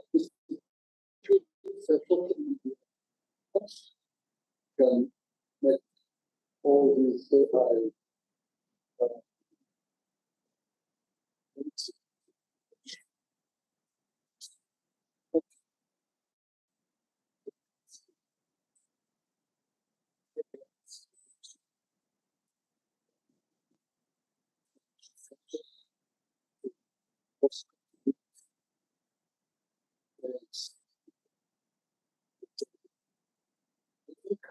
one of the issues that people need to be having like second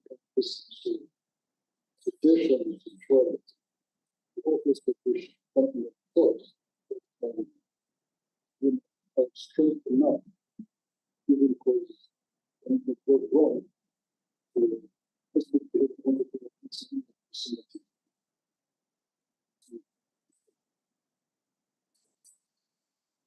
I'm looking at everybody in this room and they're looking forward. So you asked some questions. So let me open this up a little bit so that we can make this conversation more broad-based. We're almost ending, by the way, but I wanted to see whether in the room there's anybody who has some comments, some question, something you have heard that either doesn't make sense or is so intriguing you want us to think about it more. I see Judy there. Anyone else?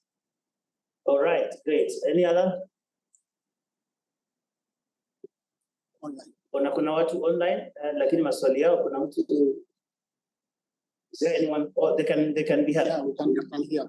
Okay, great. So let's pick one or two here. Let's start with Judy, and then we can pick one or two questions from our online audience, and then we see where we take it from there. Because there's a question of media viability, which I want to Judy.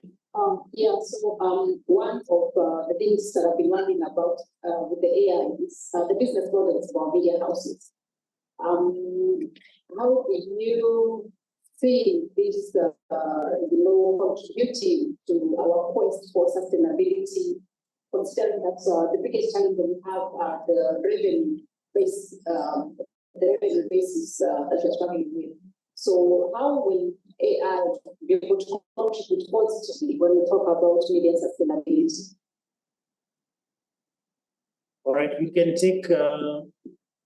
Yes. So we could have yours. Then was there another one in the room? Okay, then we can take that. Then we can take one or two. Like I said, online. Then we answer them together. Yes. Yeah, I never knew that I was supposed to ask a question. I thought it was contribution. No, I said question, comments, anything that's going on in our mind. I'll start with the comments. The first comment I want to make is, the media is very good at inventing words, like the artists.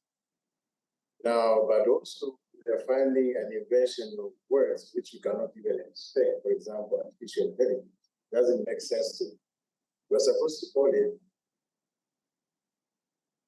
machine-aided thinking, because that's exactly what it is. Because you cannot have an artificial intelligence. You need an intelligence from a human, feed the data to a machine to do their job. So to that extent, journalists will not disappear. They're real human beings. The second thing we have to struggle with is we are now told that we are in the fourth industrial revolution. We started with the steam engine, everybody was, and then came this guy called Edison, invented the telephone. Now we are talking about smartphones. One thing, if you use a computer It is now the computer wondering about us. They will ask you, prove that you are not a robot. And that is very dangerous because now we're supposed to control the machine. The machines are now controlling us, asking us to prove if we are not robots. And that I find very strange. The third thing, our jobs as journalists will not disappear, but they will improve in the performance. So we shall take this post-industrial revolution, which has already happened. We cannot make any choices. What we need is for us now to change with the changes. Otherwise, the change will change, and that will be extremely dangerous. The fourth thing I wanted to make is regulation. And when I was a sitting judge on the bench, we always struggle because, of course, we still in the common law use very old laws, and which now with the industrial revolution, they are almost useless. And we have not been able to create the rules to govern the technology.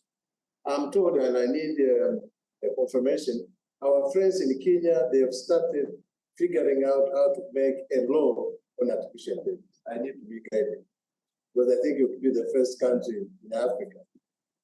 The European Union, they've been struggling with coming up with a law to regulate artificial intelligence. They've not been able to manage. Now, what do we do?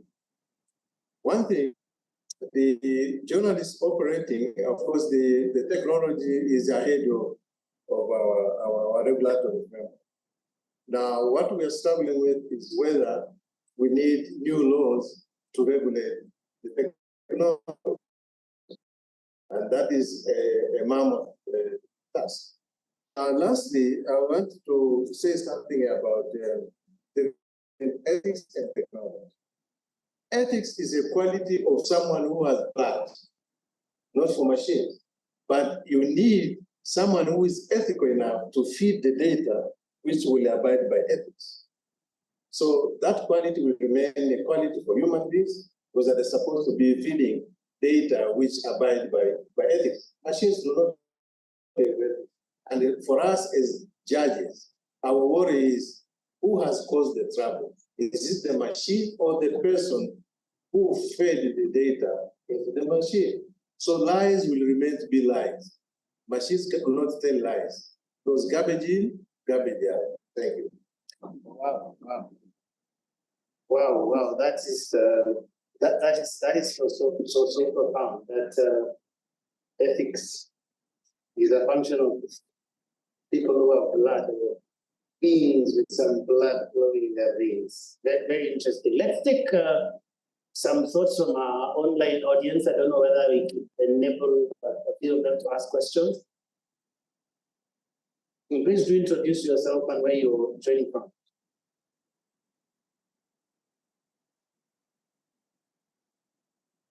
Do we have anyone?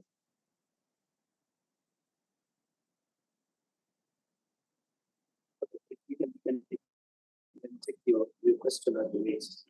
Even in the room, I think you have to introduce yourself so that everybody. Thank you. My name is Nizam Hassam. I'm from the Frederick Loman Foundation. I'm a senior professor, and I'm also an editor and a writer for Revealing Errors. I just wanted to hear from the panelists and the media manager. How is happening in the newsroom with regard to the elephant in this AI question? What exactly is happening? I think many others give another example. How are newsrooms preparing themselves to embrace this new reality? The level of association AI in the now. Thank you. Okay, do we have anyone online now? Then let's take some of those questions. I think there was at least there's a question that was asked about the preparedness of the newsrooms, but there was also one about business models. I think speaks to media viability in the face of all of these things. And I see Anastasia, you have something to add. Sure, please go ahead. Yeah, so I want to try to respond to the question about the business models. So for me, I look at AI as an enabler, that's what brother said there, and I see a lot of opportunities coming with it. only if they prepare the next to be sharp enough in the newsrooms. So we should be like one.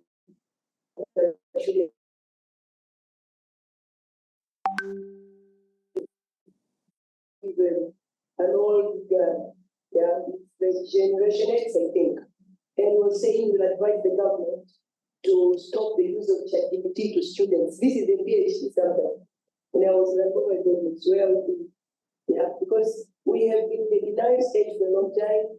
We have been pretending we don't want to adopt and to embrace technology. Yeah, and think that we are enough without technology. But I think we just need to be sharp enough and adopt it and adapt it and transform the way we do our work, institutionalized. I think in terms of the institution, not only the media house, every institution now must adopt automation, must adopt artificial intelligence and technology and innovation if they want to progress. So, for example, when it comes to how we can improve our business models in the newsroom, I see artificial intelligence can save a lot of costs through automated content generation, automated video generation for advertisements, for bringing more money, yeah, and more advertisers. But again, we know that it's very easy now to analyze the human behaviors, the consumers' behaviors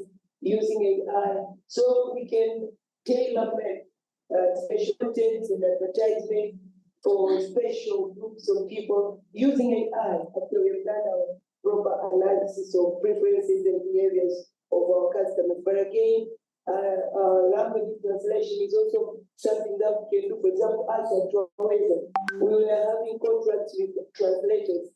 We do most of our products in Swahili and we translate them in English. And we were paying a lot of money to translators. But now, we are translating using AI. Yeah. So also the issue of language translation can help to global audiences. Can use the translation content to tell them everywhere in the world. So there's a lot of benefits, a lot of opportunities that are in the AI. It's just an assignment of every head of the media institution, yeah, to make sure that they involve each and everyone, inclusion, because sometimes we know the Gen Z, we know, just look at them as Sijuna Nagani, and we've seen recently in Tanzania, there have been a lot of statements coming during the youth week. Statement by Zana, vijana wanamaliza oxygen, vijana waache uvivu, vijana sijui nini. So when do we keep talking about that to the young generation, then we are losing a lot of important voices in the decision-making bodies, in the decision-making bodies where we are missing out a lot of things. Oh, that's interesting. I've never heard anyone say that young people wanamaliza oxygen. That's quite interesting. But I think Anastasia makes an important point, and it ties to what the Honorable Judge here was saying, and even Guinness about the idea of taking charge. That even though the machines and AI and all of these things, I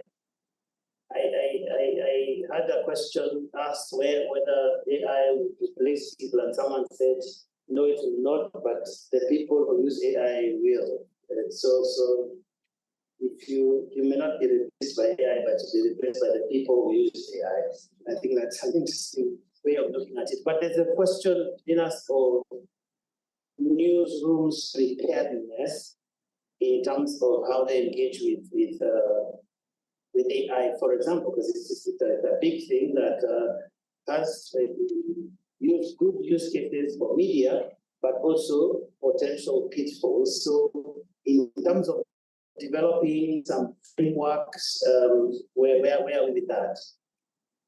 Thank you, George. It's the conversation that every media house must now start having, because AI has put us exactly where social media put media houses when it started happening.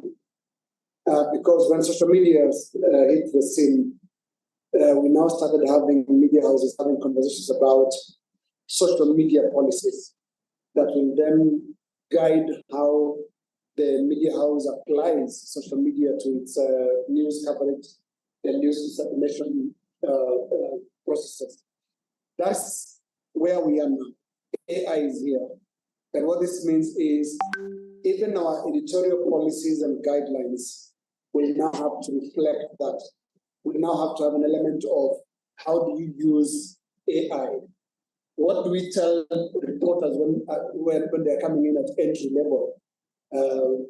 Is it ethical, for example, to use ChatGPT to write your story and file it as a story? And I think it was like that was asking who should take the byline? Is it the machine or the person? And those are questions that the media must now prepare to start confronting. So as the regulatory space does its job of trying to come up with regulations, the in-house actual operations in the newsrooms and the chain of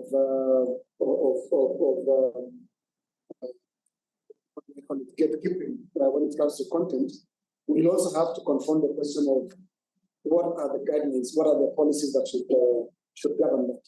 All right, so I think we probably have a challenge with the online questions, but there's Mr. Noel here who has a question, and then I think after that we'll have. Well, there's a question over there. I'll come to you, David, in a moment. Let's get that question from the good lady. Madam, please introduce yourself as you ask the question. And I don't know whether I have a blank check here because I'm feeling like we are about to wrap up. But if I usually am doing by talking, I can do this until 5. So someone needs to tell me when we stop. But let's take 3 or 4 questions, and then if I'm advised otherwise, we can continue. Yes, let's start there. Thank you very much. Mine is. You can put on your microphone, please. And also introduce yourself. Oh, thank you. Thank you very much. Mine is more of contribution to. Majina tafadhali. Okay, asante. Habari, naitwa Ashidi Abinala from Tech and Media Convergency. And mine is more of a contribution. I love what I've said, everything I have said because I'm naming. But then again, the challenge I would like to throw to all of us.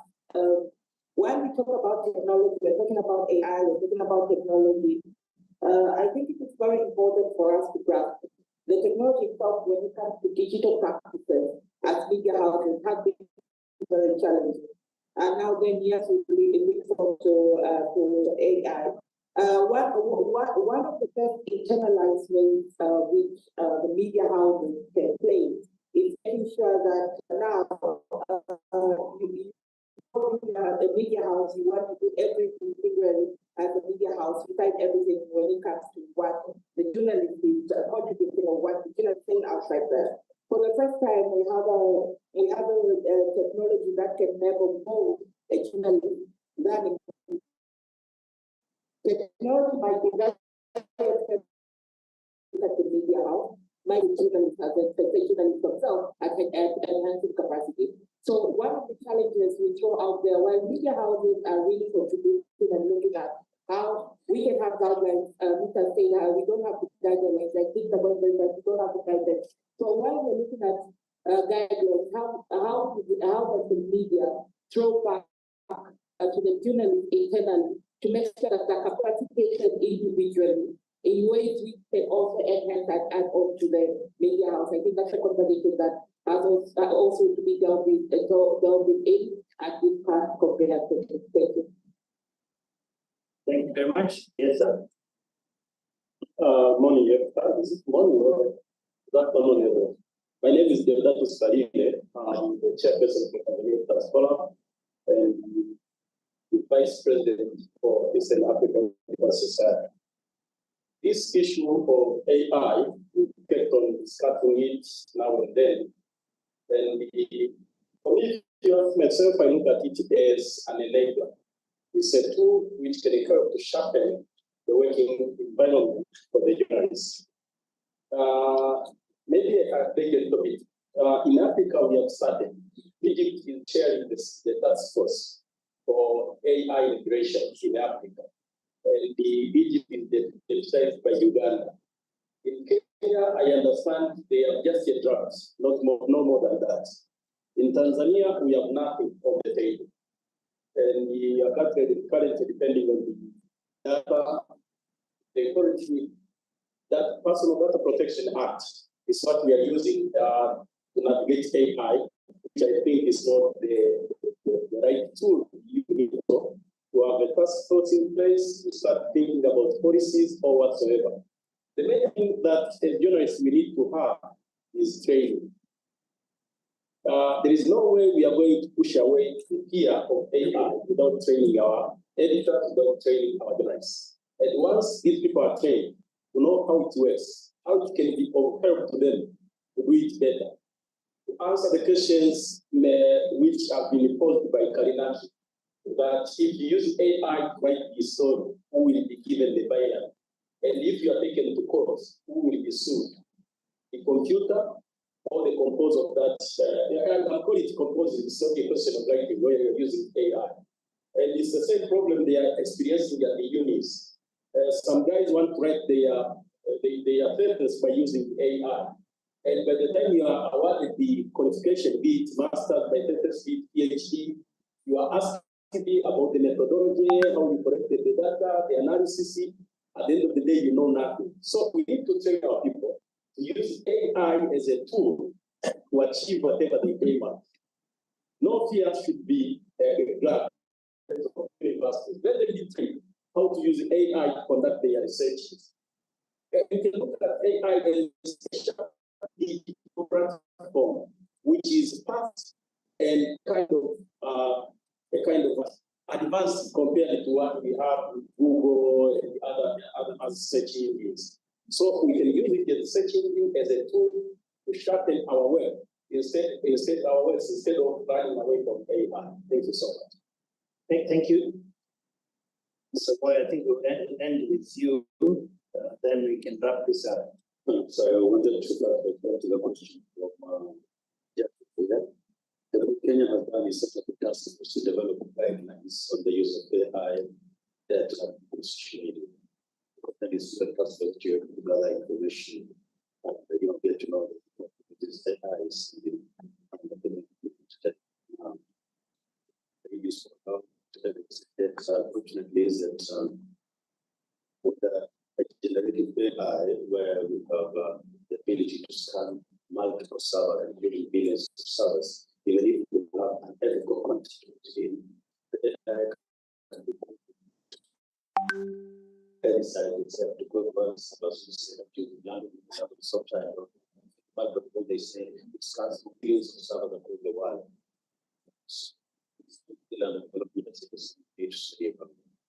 maybe this should reflect about the recommended systems of AI.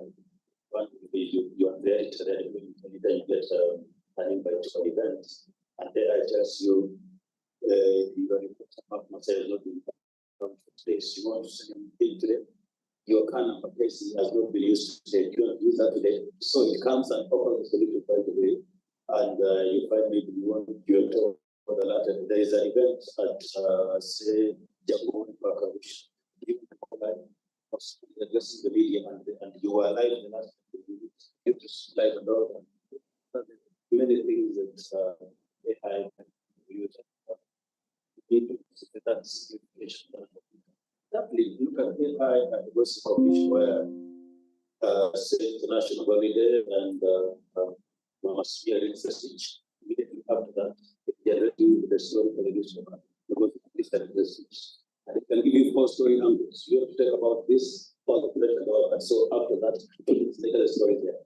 So to use that is what you can do. So really, I think it's like also documentary. At the end of the game, you have a story 2000 was 1000. I think that we haven't really understood yet what it can do and the multiple opportunities that I give you combine the future population.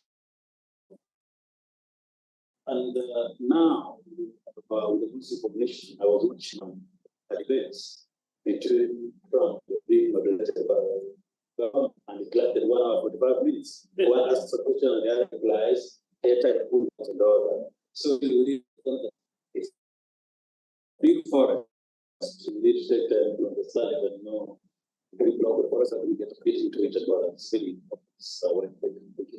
Wow, thank you very much. I think that is a powerful summary of what really we've been talking about. And by the way, David, at the Nations Media Group, a draft framework which will be rolling out soon. But it really has to be a framework because the whole thing is changing very fast. It has to just comprise some broad principles that will be the bottom line, because you don't know what's going to come. But if you have some irreducible minimums that then help you to evaluate, almost like a set of lenses through which you're going to evaluate everything that AI throws your way, then it becomes a more nimble, sort of flexible way of ensuring that whatever happens, you will have a framework within which you can make some decisions that help you. But I think the bottom line from everything I've heard is that AI tools are not things that ought to replace what we do, but they are enablers. They are supposed to be tools in our hands to make use of in ensuring that journalism continues to play the role that it plays. They might make some processes faster, they might make research easier, and they might make some repetitive tasks that we often carry out in newsrooms a lot more efficient. But the idea is for us to drive AI, not to be driven by AI. And there's also the need for regulation that then helps to create the right environment where proper journalism can thrive, even in the midst of all of these things. And that regulation needs to be enabling rather than prohibitive. And then we also have the question of training that is needed, because a lot of these things are new to many of us. Not everybody is tech savvy necessarily, but these are things that come with a lot of specialized dimensions that then require us to constantly train ourselves, but also to rethink how do we apply the immutable ethical principles that we uphold as journalists in the context of this thing that is rapidly changing. And for us to be more vigilant, because then AI has the potentially dark side that Linus alluded to, where people can create fantastic fake news and sell it as something that is credible. Ultimately, though, remind ourselves constantly about journalism and the relevance of it in the society today. I had someone ask something in this that is all the journalism that we do today relevant? If we stop doing what we do today, what part of what we do will be missed by society? Because if it is telling people that there was an accident on the road outside here, there's no shortage of people who can do that, isn't it? If it is taking pictures of the motorcycles in town, there is no shortage of people who can do that. In fact, today, if something happened on the streets here, many of you would send someone to the streets to cover that story. Those pictures will be in Australia and some other places around the world. So what is this thing that we do as journalists that if we stop doing today, society will be worse off? That is the question that we need to ask. Whether there is AI, whether there is whatever else will come out there, is to ask ourselves, what is the continued relevance of our profession? And what kind of stories are these that we need to continue telling that add real value to society? Because the technology has democratized the information space, and it is only the professional touch that we give to journalism that makes it worth doing.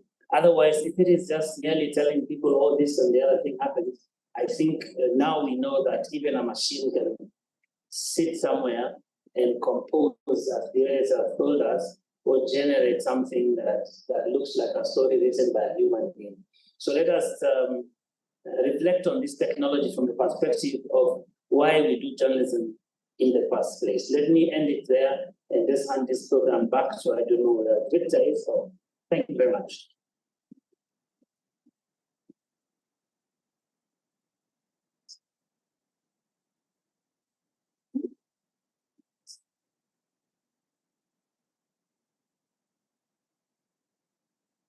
Asante sana Joe Ageo.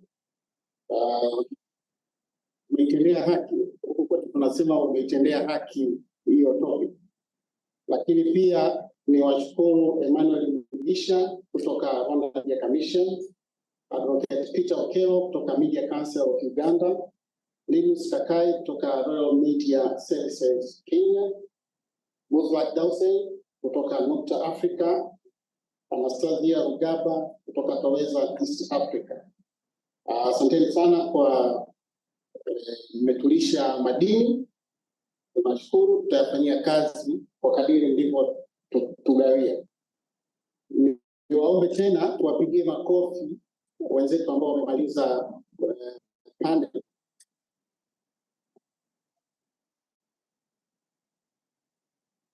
Sasa nimkaribishe David Omoyo ambaye ni East Africa Press Council Secretary, lakini pia ni CEO wa MCK, ambaye yeye atakuja kuzungumzia Not for the Future and Implementation Plan.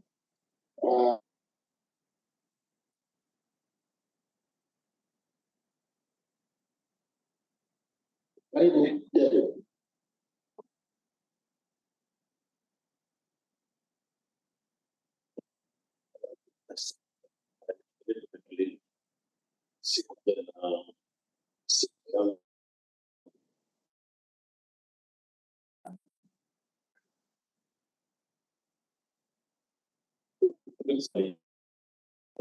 Tunakubaliana mambo as the press has finalized our strategic and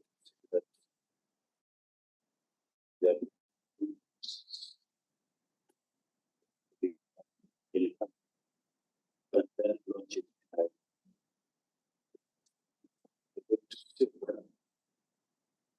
Harmonize our regulatory framework, the good code of ethics that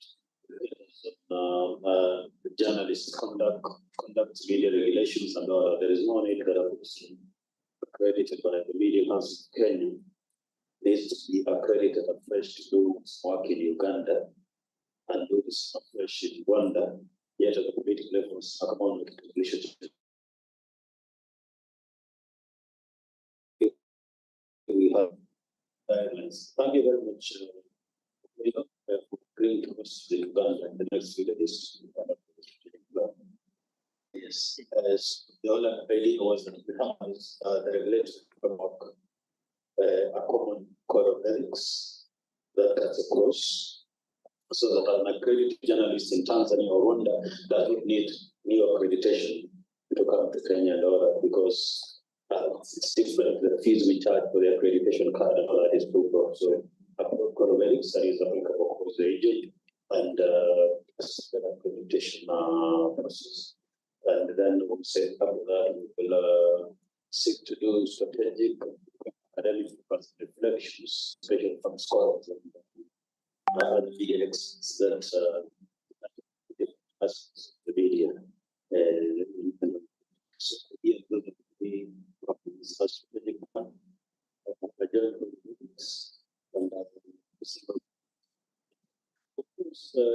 think that the cake is open this morning that we're going to seek accreditation to make our community, and we get that done as soon as the 30th of November. We have the summit that is next month. So it's get some status here. There is some community. So Jubin kutoka Tanzania usimalize kile kitu leo jioni, maana baada ya siku sasa tunataka bado tusije kushika kupata hiyo. I believe that the way forward so that we can get this by development. And of course, should be very here. Journalists here bring everyone on board. There is a private society with students. It's a media association that brings everyone.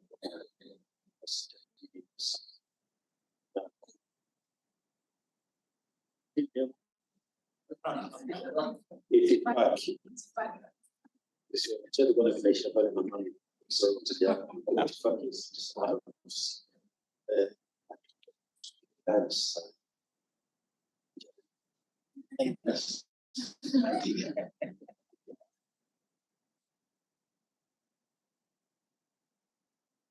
Asante sana David.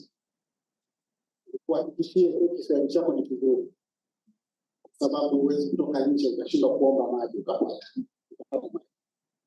Kwa hiyo sina wasiwasi. Sasa nimkaribishe mwenyekiti wa kamati ya maadili ya Baraza la Habari Tanzania, Mheshimiwa Jaji Robert Makaramba, aje atufungie session yetu kwa siku ya leo. Mheshimiwa Jaji.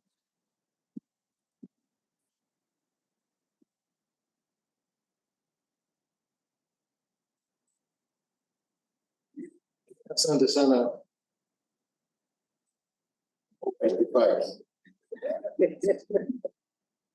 Kwanza kabla sijatoa neno la shukrani au vote of thanks, nilikuwa na wazi hivi hapo Mungu alipoumba dunia alikuwa hana framework, hana guidelines, hana policy, hana regulation.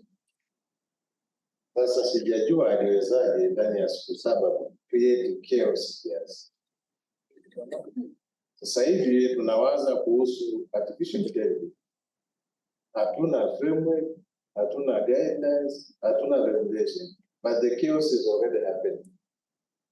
Kwa hiyo tutafakari, je, sisi tutakuwa kama miungu wa artificial intelligence kwa kuendeleza hili jambo? Ndio wanasema binadamu wako aina 3.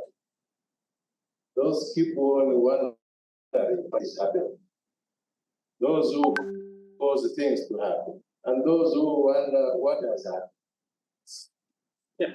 Nadhani sisi tuwe those who cause things to happen. Sasa nichukue fursa hii na nitazungumza kwa Kiswahili. Ni mara ya kwanza jaji kuzungumza Kiswahili mbele ya kadamnasi ya watu.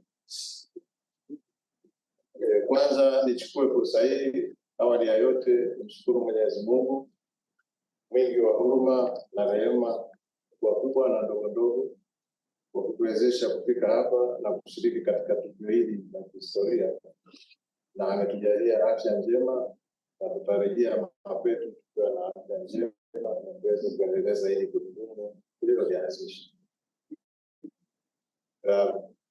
Vilevile nichukue fursa hii kumshukuru Katibu Mkuu wa Jumuiya ya Afrika Mashariki ambaye ameweza kupokea na kutugeuza sisi kwamba ni wenyeji wake, na tumejisikia vyema na sio wageni katika.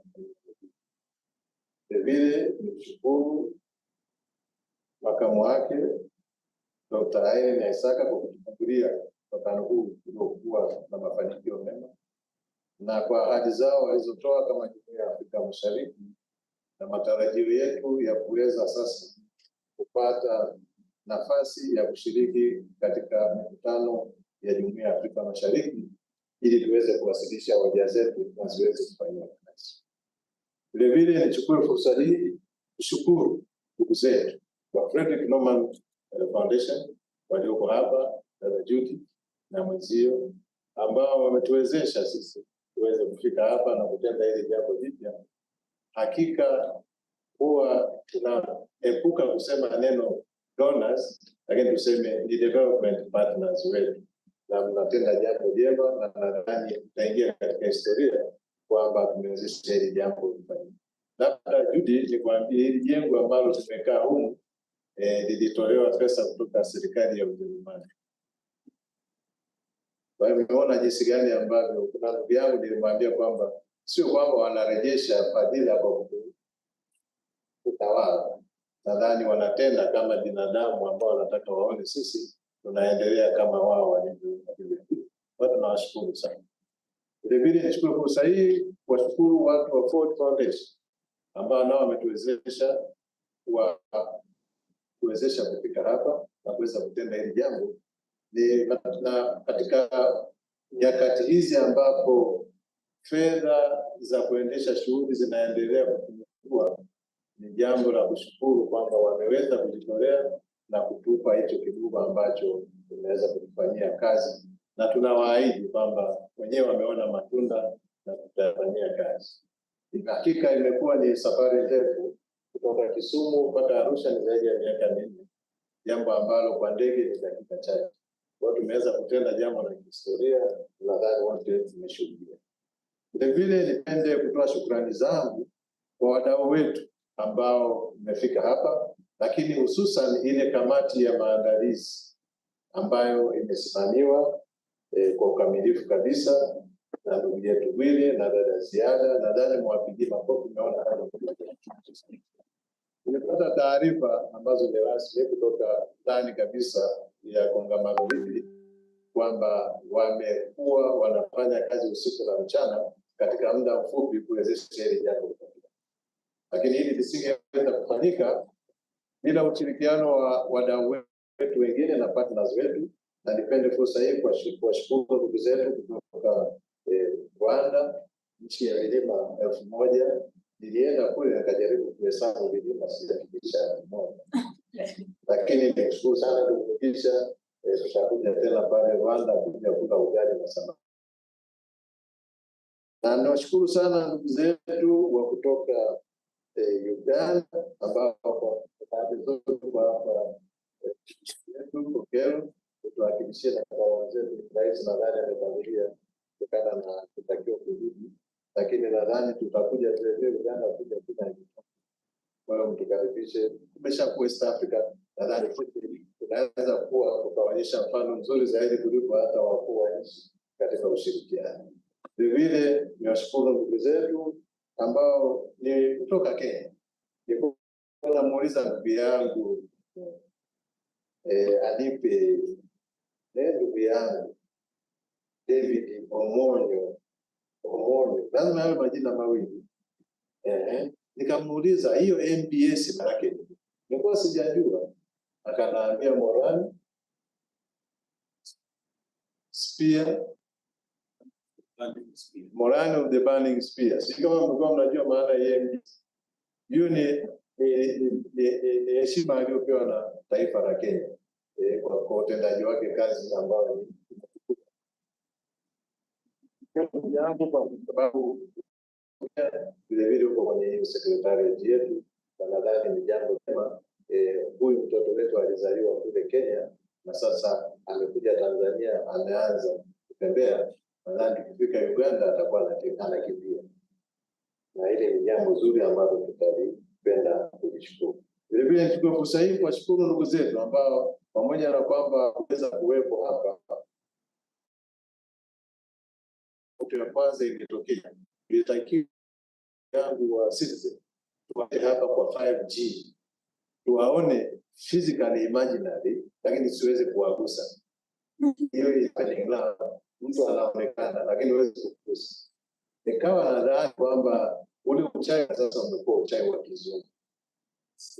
Na nadhani huu uchai wa kizungu tuende nao ni mzuri, kuna matunda mazuri zaidi.